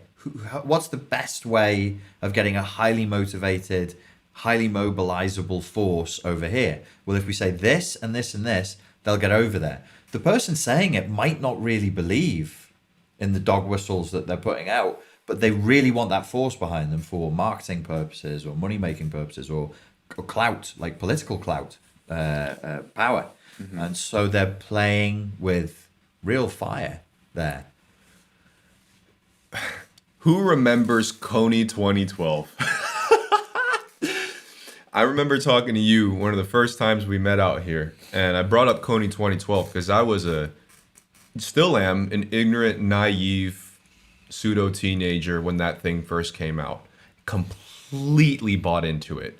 Like, bought the fucking $30 package with all my school friends, and they wanted to go post some shit on Electric Post that no one gives a fuck about, And I remember bringing that up to you, and you told me one of my first videos that actually made rounds on YouTube was about how Coney 2012 was complete shite. Yeah, it was a total psyop. The purpose of Coney 2012 was to make good, well-meaning people demand American military intervention in a sovereign nation. And I was speaking, I through the video went viral. If you can dig it out, I have no trousers on. People are like, where is it? You can't see, but it's a viral video that I made in a state of rage when I just finished watching Coney 2012. And it was the first thing in the morning. I had no trousers on and it went viral. I went viral, no pants on. Anyway, because of that, I actually ended up speaking to Ugandan journalists. And I'm still connected with them to this day. And they in Uganda were like, yeah, if you guys had been onto this 3 years ago, in 2009, when Coney was a threat, when he was rounding up, yes, but now they had other issues. Let's just say they had a very strange disease. I think it was called the sleeping disease that nobody could define. And people were just dying from that in 2012. Ugandans weren't after Coney. There wasn't a thing anymore. So it was this profit. It was a not-for-profit organization that was profiting massively from people's naivety and their desire to help through provoking their emotions. And if you're impressionable and you're naive, you see bad man do terrible thing, we must stop him, right? Okay, let's go do something. Also, that was what I can remember a landmark moment of the internet when it started shifting to hardcore BDSM culturally. Right. Like that, I remember Coney 2012 was like one of the first times the collective internet leaned towards something serious, and this type of propaganda hit the mainstream internet in that way, in YouTube. Like YouTube before did not have shit like that. So when you saw a serious video come out on YouTube, it was almost like, whoa. Yeah. You know, then you are not used to it because there wasn't just the plethora of propaganda that you would see now. Yeah. And on top of that being young and naive, it was inevitable that the fucking leader that made millions and then started jerking off naked on the Florida street. I mean, he was clearly mentally disturbed before he ever made. By the way, that's not a metaphor. He actually did was that. naked on a Florida street jerking off. Yeah, and screaming. He went completely insane after it came out. The CIA flicked a switch on the back of his head. You think so? The Like, MK Ultra? Web burn, switch him. Yeah. He was like, ah! He's done. That's the go-to for the CIA. The CIA's like, make him wank in the street. Are you sure, sir? Flick the switch. I can't look to it. Yeah, man. So the reason why we're bringing up Coney 2012 is because this video has that same energy, and I don't think this is going to be the last type of video that we'll see. We're probably going to see a rebuttal from the right demonizing the left, and it's going to get completely radicalized, like ping pong propaganda, baby. We need you to spy on your neighbors for the good of American unity. Oh, really? Yeah. So in that case, like Coney 2012 was full of shit since the very beginning, and I felt deceived. My whole $30 and a stupid red T-shirt that I got out of it. Potent met the guy in 2012. Who? Wanky McWankerson. I can't remember his name. I hope he didn't do that around you, Potent. Was that after or before the Potent offered him a Diet Coke. Hey, Brett. It was peace. Oh my god. You look thirsty. So, I mean, if there was a purpose for me playing that, I think it's just to reframe these types of things and still not fall into deep hysteria once it's observed. You know, I think that's something that is very necessary nowadays, even if you're on the internet at all, just to be able to look at shit that could be inciting and still be like removed from it. Yeah. Don't be somebody else's useful idiot. Don't get caught up in this stuff. If something looks like it's really trying to push your buttons, this is the wonderful thing you say about the internet changing. The Coney 2012 video was half an hour long. There's no way. That's right. You couldn't make that now. Like people, but like you said, it had never been done before. You're right. And it was this naive, innocent moment, and most people went with it. And then the backlash came. That's when the people in Uganda were like, "Excuse me, what the fuck are you all talking about?" And also that is a masterclass on actual video editing. The way that video is produced is masterful. It's done so well, man. The pacing, the music, the timing, the shots, crazy. Does anybody have any comments, questions, suggestions, concerns, and existential thoughts?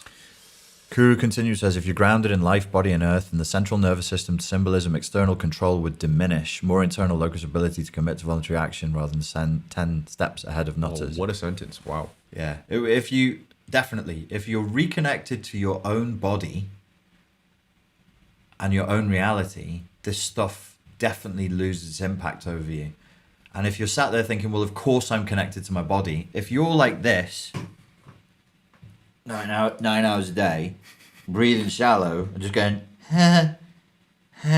you're not connected to your body. You're not. You're completely out of your body. You're sucked into the devil's device, suckling on your soul. Yeah, and if you're around it all the time, you feel like your body has merged with the device itself, and there's no more of that detachment. And I'm always walking in between those lines, constantly. Can anybody get Wanky McWankerson's name? It's Jason something. I can do it. Is this? I'd be so happy if I just knew his name. Oh, that's the wrong one. I'm Are gone. Crowds as easy to play online as in person? Yes. Yes. Wait, is that it? Crowds are That's the definitely other very one. easy to play. God damn it. Give me a second, guys. I'm messing this up. If you play the song Oise Bebe by Grupo Extra, it's a bachata song. It's known to cause the demons that have attached to your auric field to vibrate and shake, and their little demon claws and teeth shake loose. If you dance bachata whilst listening to Oise Bebe, the demons run away screaming, and you are filled with an infinite, beautiful light that will protect you.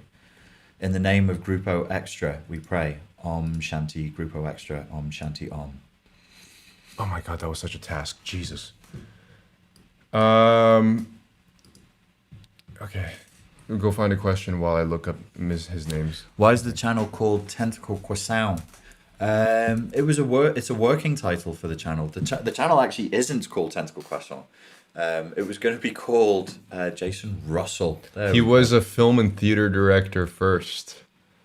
Haha, he's a video director. He was a super theatrical dude and very sort of camp with it as well. Very flamboyant. Do you remember at the end of the video he did that dance that Did they the jazz used? hands or something? Yeah, he did jazz hands, and he did the dance that the clown from It, when they reiterated It, he does that dance where he kicks his legs out. Jason Russell was doing that same dance. Creepy, really strange, no life behind the eyes looking dude. Yeah, man. Jeez. Really, really strange dude. And it, like the kind of a character that JP Sears would sort of mock. Yeah. You know, like living this parody on itself. Ultra spiritual, ultra political activist, holier than thou, white savior. I had something. I think it's phlegm. White savior complex. And so, yeah.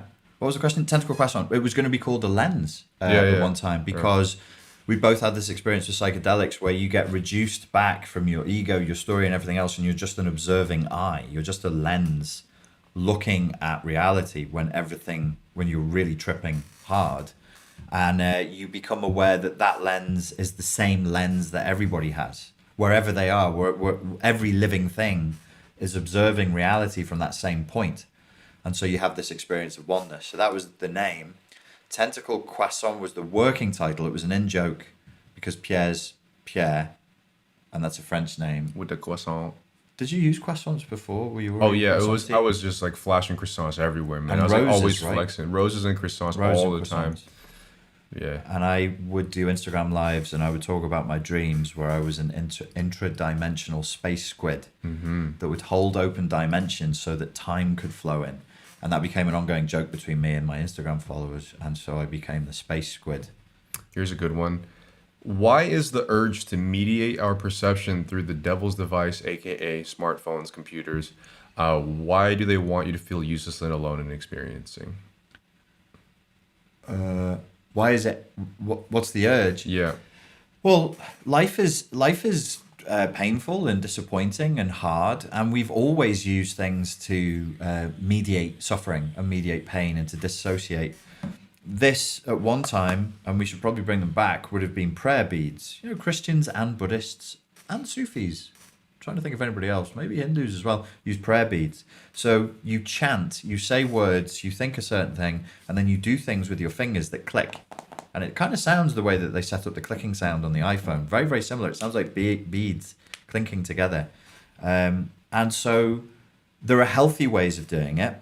Perhaps prayer and chanting or meditation is a healthy way of doing it, and unhealthy ways of doing it, which would be through movies or through your phone. It's very hard for humans to raw dog reality and to truly red pill reality, and it's quite uncomfortable. We always have to blue pill a little bit just to take the edge off, man. Yeah, I think it's just the thirst for entertainment. I mean, entertainment is still one of the most money-bringing industries out there. We really enjoy it. And I think that it's more prevalent in now the entire world, but just cultures that are more external, like focused on the outside more. And the phone and the computers are the outside fetishization that we just naturally attune to because it's tangible, not like meditation. Somebody wrote the phone has parallels to the monolith in Space Odyssey. Yeah, the monolith. What was that? Was it the screen, the cinema screen, or was it technology itself? Any form of tech. The mysterious void that sucks your consciousness. Oh, I'd love to have my consciousness sucked. I got it all the time. Where do I get that from? I get it all the time. Oh, look, there's a prayer bead emoticon. I didn't know Oh, that. what? What? Damn. Oh, okay. There you go. So we can just look at the emoji of a prayer bead instead. Yeah, I'm so spiritual. I'm looking at an emoji of a prayer bead right now. It went to 661 when the viewers went to 661 when the prayer was It's at mentioned. 666 viewers. Oh, wonderful. We're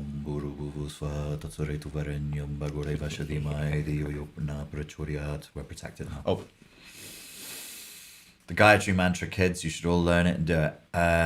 What was the question? I don't know. That wasn't my. That's not me. Just don't. That was. I didn't like That's manifest that or 666. anything. You know, when you were. It's not like you were praying and I was like doing some other thing while you're doing that. Somebody I put didn't an Iron manifest Maiden.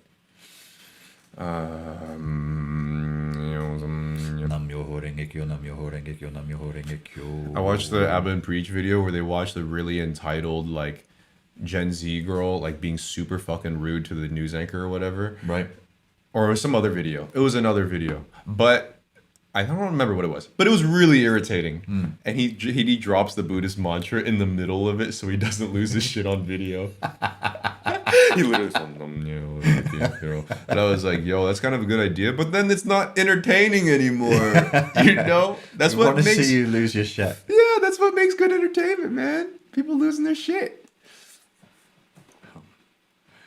George has a question. I'm super interested in your thoughts on repressed anger from what Peterson would describe as a lobster-esque hierarchical battle for supremacy. I think that if you go down the dominance hierarchy, and they're obviously, well, I'm assuming that there is one. Many people say that there isn't. You definitely become depressed, and you would start to repress your feelings and your desires, and then, of course, bitterness, resentment, and some anger would be the inevitable end result of that. Facing reality is hard. Competing is hard, but facing reality and competing to a certain extent is also necessary. Outlets. They are very, very helpful. And as an angsty, washed up rocker boy like me, I definitely have a ton of repressed anger and way more before, but it was more of just channeling it towards, I mean, you probably do it through working out, wrecking yourself on dumbbells. Mine was more like through music, making art, shit like that, and trying to get my YouTube channel pumping. That anger is very useful if you put it in the right places. It can help you grow and succeed as a person. Put it in your titties. Yeah. Somebody asked, how did we get through our 20s mentally? There's somebody in their early 20s who wants advice. You gotta just wade through it. It's hard. I didn't get through it mentally. I did this. That's how you got through it. That's how I did. Cocaine, fighting, and sex. Well, the most reasonable thing to say is like whatever happens around that age is totally not unusual. The severe trauma. Whatever happens at that age is not unusual. That's poetic. You like that? Yeah, man. Whatever happens at that age. You're supposed to go through the darkest of days, you know, and it was just learning how to steer my ship through the wafting storm waters. I might have something useful to say about that. People tell you they're the best years of your life. It's fucking bullshit. adolescence was a shit show for me. My early 20s was just hard. catastrophic. It Oh got my. easier in my 30s and in my early 40s. This is the most comfortable I've ever been in my own skin. Same here, and I'm 27, and I'm finally slowing down in terms of that craziness. And you just tried to pull the lessons through the obstacles that find your way in the ocean waters. Yeah. Yeah, don't feel bad if it's not awesome. It's not like it's awesome for people who I think have got it easy. But for those of us who weren't, with the old silver spoon and the idyllic childhood. But even the silver spoons, they reach like fucking 45. Yeah. And then boom. I shouldn't say that. Fucking Shouldn't say uppercut that. right there, man. Shouldn't say that. It's not. It's a fallacy to think that people who are born with money and prestige have it easy. It's actually not true. If you had, okay, I'll use the psychology. If you had good enough parents, as in the way it's defined in psychology, good enough, it probably is pretty awesome. You're young, your whole life is ahead of you, full of energy, and everything is great. But if you had the shit kicked out of you physically, spiritually, and emotionally, it's pretty tough. Yeah, but like even if you were to do those things and have a good time through the age range of the 20s to whatever else, you're putting off another deeper element of life that will hit you harder Oh yeah. later on Yeah, because you were doing the hedonistic thing, which is That's what you're right. supposed to fucking do anyways Yeah, at yeah, 20. yeah. Yeah. And then life catches up with you like crazy, Yeah, and then yeah. you have to you just prolong it. So if anything, just kind of really waft through whatever it is now, because if you won't- don't do it now, you won't have a midlife crisis. yeah. If you're early 20s, you take your crisis now. For real though. Fucking do your crisis now. For And real, by the man. time you're at this age, you'll be like, yeah, I've seen the Dark Knight of the Soul. We did that 5 times. You want to go again? That's cool. I'll lead the way. Yes. Yeah, man. Dude, I was even talking to my friend the other day to make music with, and he's a bit older than me too. And we're going back to because he's a musician, so we're going through the old rock star days. And I'm like, how the fuck was I even able to put myself through that? I hear his stories, like, how the hell? And we're just like chilling, just alone in like a little studio. Yeah. And I'm like, these individuals, super calm in this situation, went through some shit. Yeah. And I don't know, man. It's crazy, the contrast. Yeah. Yeah. And you can't really tell by looking at people either. Can Yeah, you? right. No. You can't tell who's suffered, who hasn't, and who is suffering and who isn't. Well, Peterson would argue that once you integrate the shadow, their faces change to less naive. Oh yeah, he says you become a more dangerous entity, right? A more Yes. dangerous animal. And you're like, say it louder. You say it louder. No, you're thinking when you hear that. Say it louder. Oh, you become a more dangerous animal. Never mind, you missed it. Moving on. I'm But confused. it's okay. It's okay. But yeah, man. Like I don't know. I think in some people you can tell, and then some others, it's like you would have never guessed. Question: Nietzsche. There are no facts, only interpretations. What do you think? Fact? Question mark. Well, nowadays. Hang on. Did Nietzsche actually say that, or did you see a meme on Instagram? I'm really cool, Friedrich Nietzsche. That was actually Wayne Gretzky. There are no facts, only interpretations. Could you answer a couple? I have to know. I'm fucking pedantic. Yeah, but here's the thing though, like even if that was Nietzsche or not Nietzsche, I think in today's world, the postmodern world that we live in now, it's probably pretty applicable because I don't think there is an objective truth in the purely subjective world we live in now, which is causing a lot of fucking problems. Did he say it? He said, not only... Oh, so here we go. Not only does Nietzsche hold that no interpretation, no perspective is privileged over any other, but he also holds that there is no truth in any perspective. So he was a... What do you call that? A relativist. A total relativist. Yes, it's called Nietzschean perspectivism. Wowee. The impossibility of truth. No facts. Only... What a postmodernist. What a naughty, cheeky little postmodernist Nietzsche was.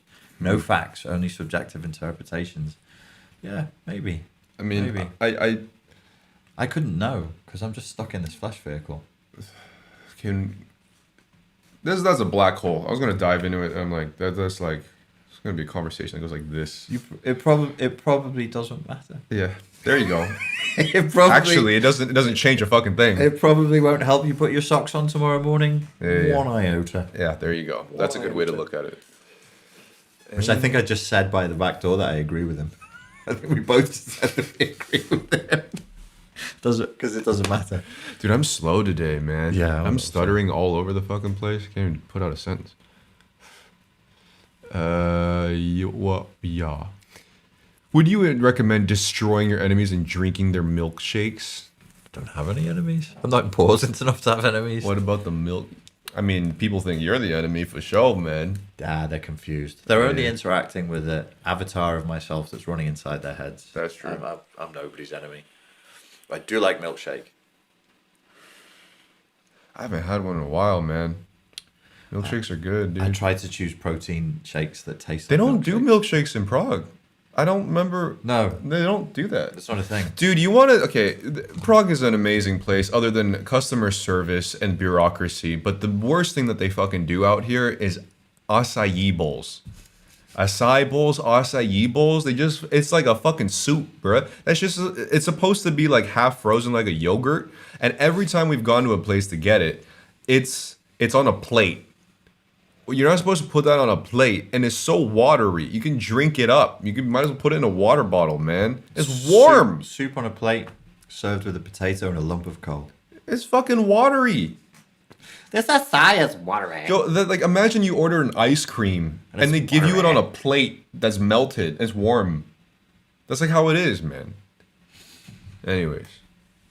Somebody else asked, is it true that facts don't exist? I learned when I was a kid studying language that the word fact is the same root as the word factory, and it comes from the Latin to make up.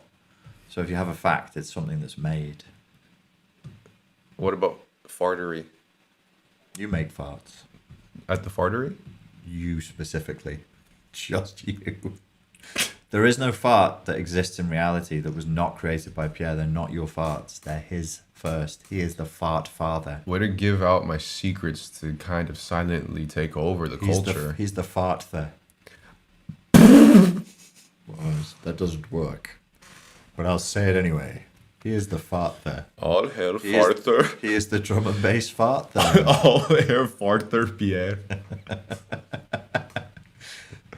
We should thank the moderators who've been here. Thank you, Yeah, guys. thank you, moderators. I'm sure you're working extra hard nowadays, now that everyone is without things to do, building up hysteria in silence. Any other comments, things, suggestions, things? Is a fart the soul of the food rising to the heavens? Is a fart the soul of the food rising to the heavens?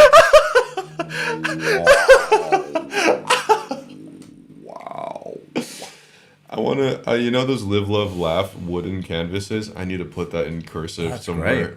That's really good.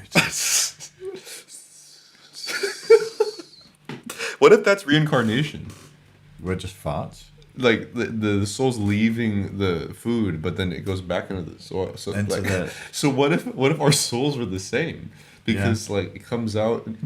That's when you hear a corpse fart. That's the soul leaving by the back door. Started off as assholes, left the world through an asshole. That's the soul saying, "All right, I'm gonna head out." And it rises up, so it makes sense. Paulo, what is the Portuguese for head? Whilst you're here, please tell me. With social mobility down the toilet these days, young people fucking crap. Wrong people. I can't, dude. The day Tell me about I'm the so ong off people. today. I can't even piece a sentence together today. I don't know what's going on. Will today's young people be emotionally tougher when they're 40? I'm actually willing to say yes. Even though a lot of people say like it's really sensitive, everyone's sensitive about things. The mental health issues of the younger generation is skyrocketing. So the ones that do make it through, I would say would be more emotionally tougher. Yeah, I would think so, because I think we will whinge about millennials, but Gen X didn't have it terribly hard. I didn't have it terribly hard when I was growing up, and I think this generation, in terms of consumerism, will have it harder than I did for sure. Yeah, I mean, materially. yeah, you'll have one half that just doesn't make it through. Like, it just tries to get by. But the ones that do figure it out are going to be very, very emotionally well-rounded. I think this last generation is probably the most emotionally aware. There's this video that we should probably even watch. I was thinking of making a video on it. It was under the guise of what they call sharenting. And it's when parents share their kids on social media. Oh. And if you look it up, all of the kids are teaching their moms what boundaries are. And the moms are super defensive and shit. Like, they're like, I just wanted to share. And the kids are like, Mom, but it's not okay if my privacy is invaded. Like, you posted a bikini picture of me. Where can I see this? Do you want to watch it now? What is it called? Sharenting. Sharenting. We can pull it up now. Yeah, put it. You guys want to see it? Y'all want to see it? So what you're saying is that my generation? That the parents would be like people my age? Could be. Why the kids are confronting their parents about sharenting? Because it's content, you know. So you just put it on one ear again.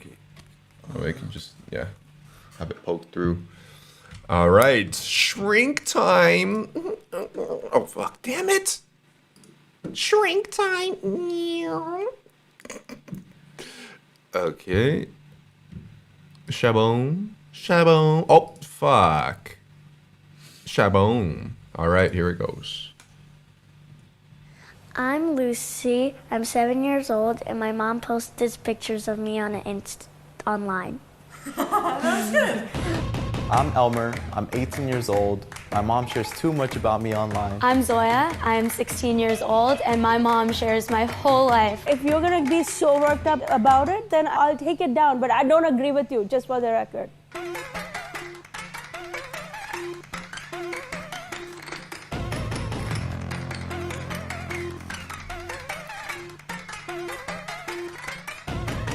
Why are we here today? Talk about the photos. En Facebook? Yes. You want ¿Por to see? qué? Let me show you a few. This. What's the big deal? I think you look so cute and it was a nice moment. What's wrong with it? Because you didn't ask. I also think of it as connecting to other people that I know in real life, you know? Like, just think, like, Abu and Grandpa, like, how else do they know about you guys except to see you there? You can call and FaceTime. Yeah. You can do many other stuff to see them instead of social media. Yeah, that's true. That's a really good point. By age 5, the average kid has 1,500 photos of them online.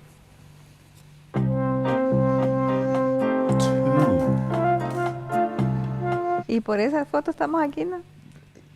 Technically, yes. No lo puedes cambiar, o sea, ustedes son mi orgullo, no pueden cambiar nada.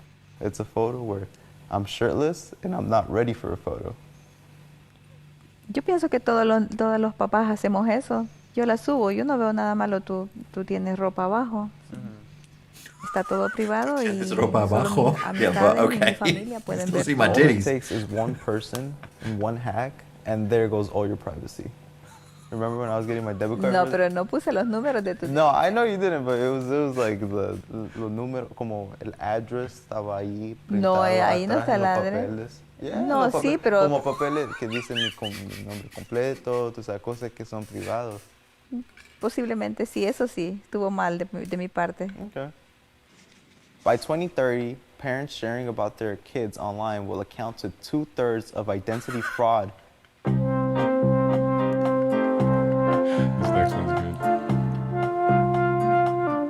What is everybody so worried about? The sauce on the face photo, like what is it going to do that is like wrecking everybody's life in their imagination? I think the sauce on the face photo, that's just an embarrassing photo, but you know, the photo of me in a bathing suit. Someone out there could look at my body and think something of me that I wouldn't want them to think. But you go on the beach in those clothes, and strangers could take photos of you on the beach and do what they want with those photos. But you're my parent, you're my mom. Right. Yeah, I would think about that, yeah. You would, so now you would say that you would consider. Maybe. Not really. unless we stop taking vacations together and stop having good times together, Maybe. it would Not actually, really. honestly, would be depressing if I couldn't document it So for Insta. If it's passive-aggressive. not on Insta, it didn't even happen. You really feel that way? Yeah, because yeah. So do you think kids should have veto power, the ability to say, please take that down, you have to? I absolutely think the kids should have veto power. And again, it's because of how aware I am of the implications of the digital footprint that I say that. Some facts. In France, kids can sue their parents for sharing too much about them.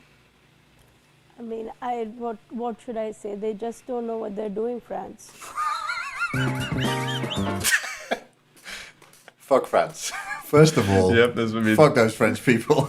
Yeah, that's pretty much it. But That's interesting.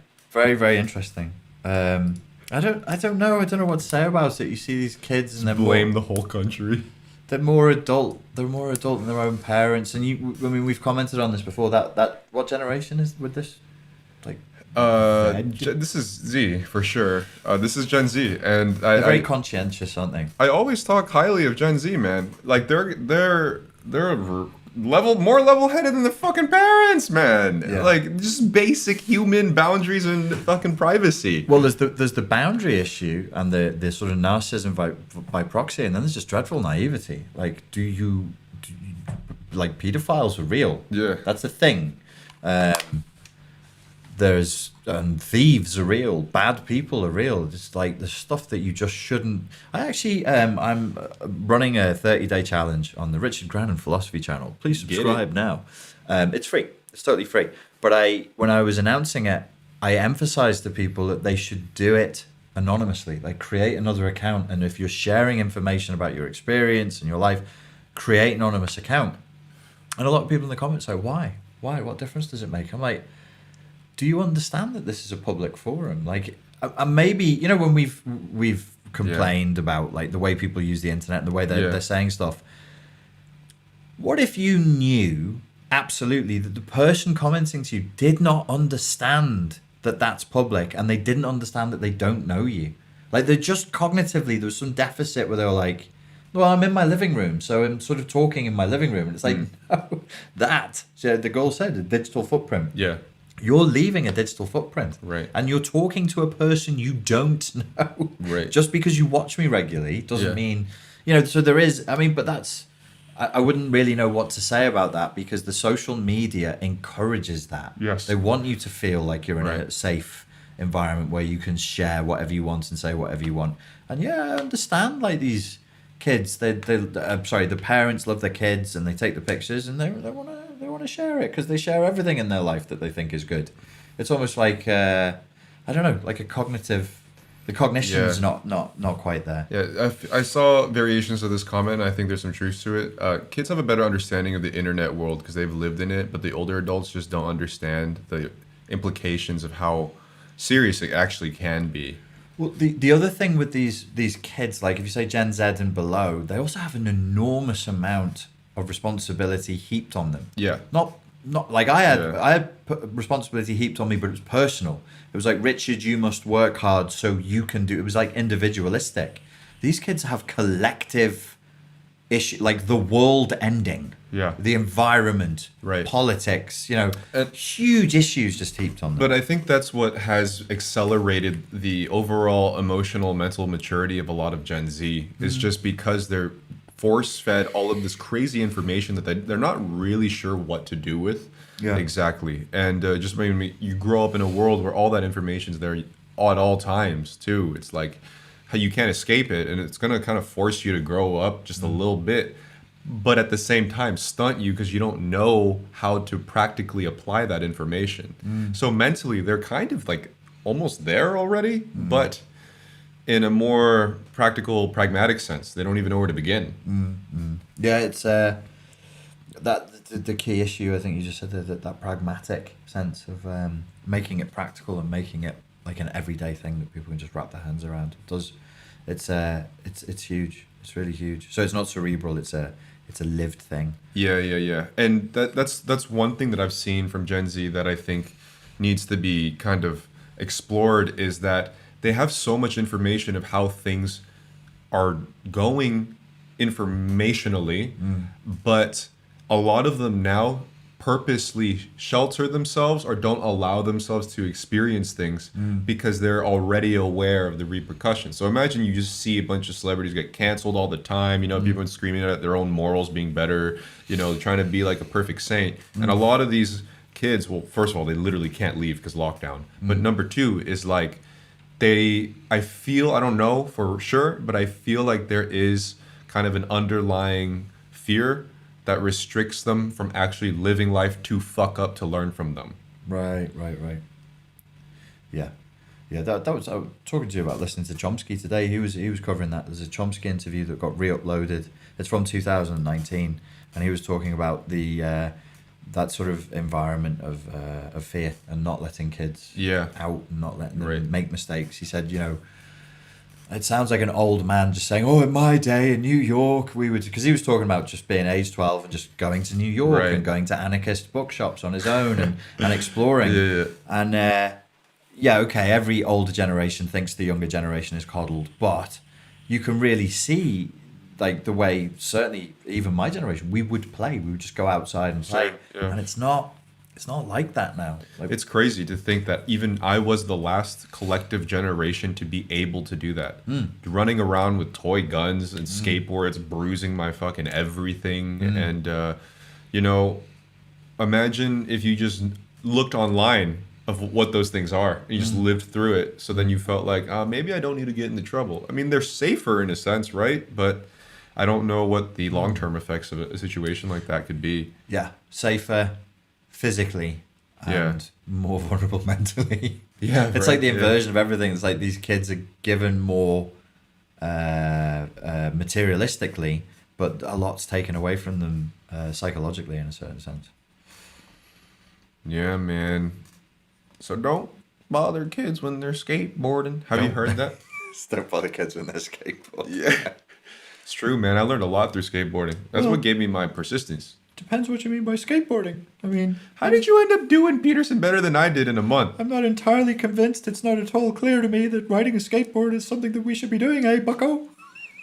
Yeah, he likes the skateboarders, doesn't he? You could actually debate Zizek and Peterson in one person. You could actually do it. I could do it. Hey, you're growing a new channel, man. You're growing it. Like you acted that out, bro. I'm just saying. It might pop off, get dude. Some views. I watched the Peterson Zizek debate again the other day, and I'm going to review it on the new channel, which is Grannon Philosophy, because there's a lot of stuff. Zizek dropped some bombs.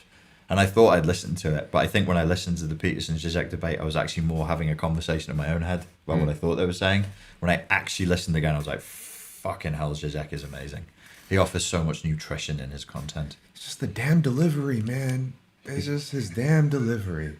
I really want to get into it, but I can't understand, man. He is a good Slovenian man. Yeah. Any more? Should we take one more question and then I'll go back and eat my 6th meal of the day. I'm on boxes, right? I'm on boxes. I got people making food for me. It's good food, and it changes the way you eat. If you can prepare healthy food for yourself and eat 6 times a day and track the calories, I highly recommend running that experiment for a week. Because it just changes your relationship with food so quickly. This is a good one. And I think I have some insight here too. Richard talks about how important strong ego boundaries are, but he's also a fan of Terence McKenna. How do you advocate for the dissolution of boundaries, and how do you reconcile these two ideas? He was not for the dissolution of boundaries. He very specifically said he was for the dissolution of boundaries up to a point, but he said that you need your ego so that you put the food into your mouth and not the person next to you. He knew very well that you needed an ego and that boundary dissolution could be useful, but it was not along an infinite spectrum of utility. And at a certain point, you would cease to feed yourself, which is 100% true. And there's even, if you go into the meditation space and the psychedelic space, you'll hit that point where you're fairly, I mean, when I did it, I found fairly quickly I was getting into a dangerous sort of a zone where I was like, well, am I even alive? What is death? Do I really care whether I'm alive? You can get to a place fairly quickly. I've been there too. Yeah, Complete- you don't care. Yeah. And it's not like in a sort of an emo. I don't care, mom. Yeah. Fuck you. I don't ask to be born. It's much more gentle. It's like, oh, life is here, and death is right here, and I could slip over, and it wouldn't. What would the birds would still sing, and the waves would still crash, and that's how dangerous. those crazy suicide cults get formed. Yeah, that's usually the idea that they push out. Yes, but yeah, man, it's but that I'm a great example of misinterpreting his message. I'm not gonna blame it on Terrence, but it was just a psychedelic thing. Like you dissolve your boundaries, and I tried living life like that, and I got completely manhandled, man. Like life really fucked me up because I just I didn't know when to say no to people, and I was thinking I was living in this utopian world in my mind that I thought I could just project out. Yeah. This did not work. Well, to be fair to you and to be fair to the questioner, if there is 70 hours, a lot of McKenna material on YouTube is repeated, but let's say there's 50 hours. He says it once in 50 hours. So if you have like 49 hours and 55 minutes of dissolve your boundaries, dissolve this boundary, and then for 1 minute he says, no, you need the boundary that... He generally was heavy on boundary dissolution, but he knew the importance of the ego. I think he missed the specification of ideological boundaries. Yeah. I think he was specifically stating to break out of the boundaries of your own thought patterns, not like your boundaries with people or how you interact with the world, but like being your societal cultural conditioning, the boundaries of that.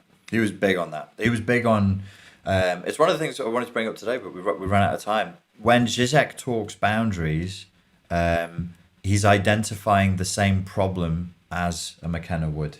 And it's... so we talk ideology, we talk boundaries, and the ideological boundaries. We should come back to this because it needs a nuanced and finessed understanding of what they're saying, and it's not easy to understand. And for some people, you shouldn't bother. Like for some people at a certain stage of development, it's just going to confuse you. But it's a very, very subtle and nuanced point. Speaking of people slipping away into death easily, I read a book yesterday called by Tolstoy. Can you get onto that? I fucking read a book by Tolstoy, my first one. It's called Master and Man. And it deals with class, transcendence, and the fine line between life and death. It's only short. It took me about 2 hours to read. I recommend it. You can get it on Kindle. People said they wanted it to be educational, so read Tolstoy, Master and Man. So let's just open up every stream with you recommending a book. That's a good idea, right? Yeah, and then we can fuck around. Then we can do cock jokes. Yeah. It's been a lovely, I don't know how long it's been, but it's been a lovely time. With y'all, as usual. I was definitely not on it. I am just processing the hysteria of the world. And how are you? Beautiful, wonderful, floating, spaciously. There's space. There you go. It's been a pleasure, y'all. We will see you next week right here on Tentacle Croissant. I'm releasing a song tomorrow, by the way, on my second channel. So I'll see you guys there at the live stream. You know who you are. We should be using this to put links under the video. We should put a link to this track, and I should put a link to Richard Grannon Philosophy. The 30-day challenge on Richard Grannon Philosophy is beginning on Friday. It's free.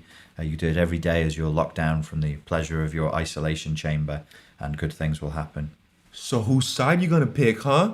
You want a music or you want a challenge? You want a tentacle or you want a croissant? You want like some discipline or you want to have fun with the song? Huh? Hey, everything's polarized. You better choose. Think about it, y'all. Croissant. Tentacle, croissant. Ladies and gentlemen, thank you very much for your time and your attention. And we both look forward to speaking to you again very, very soon. Good night, comrade. Soyuz Nerushimi.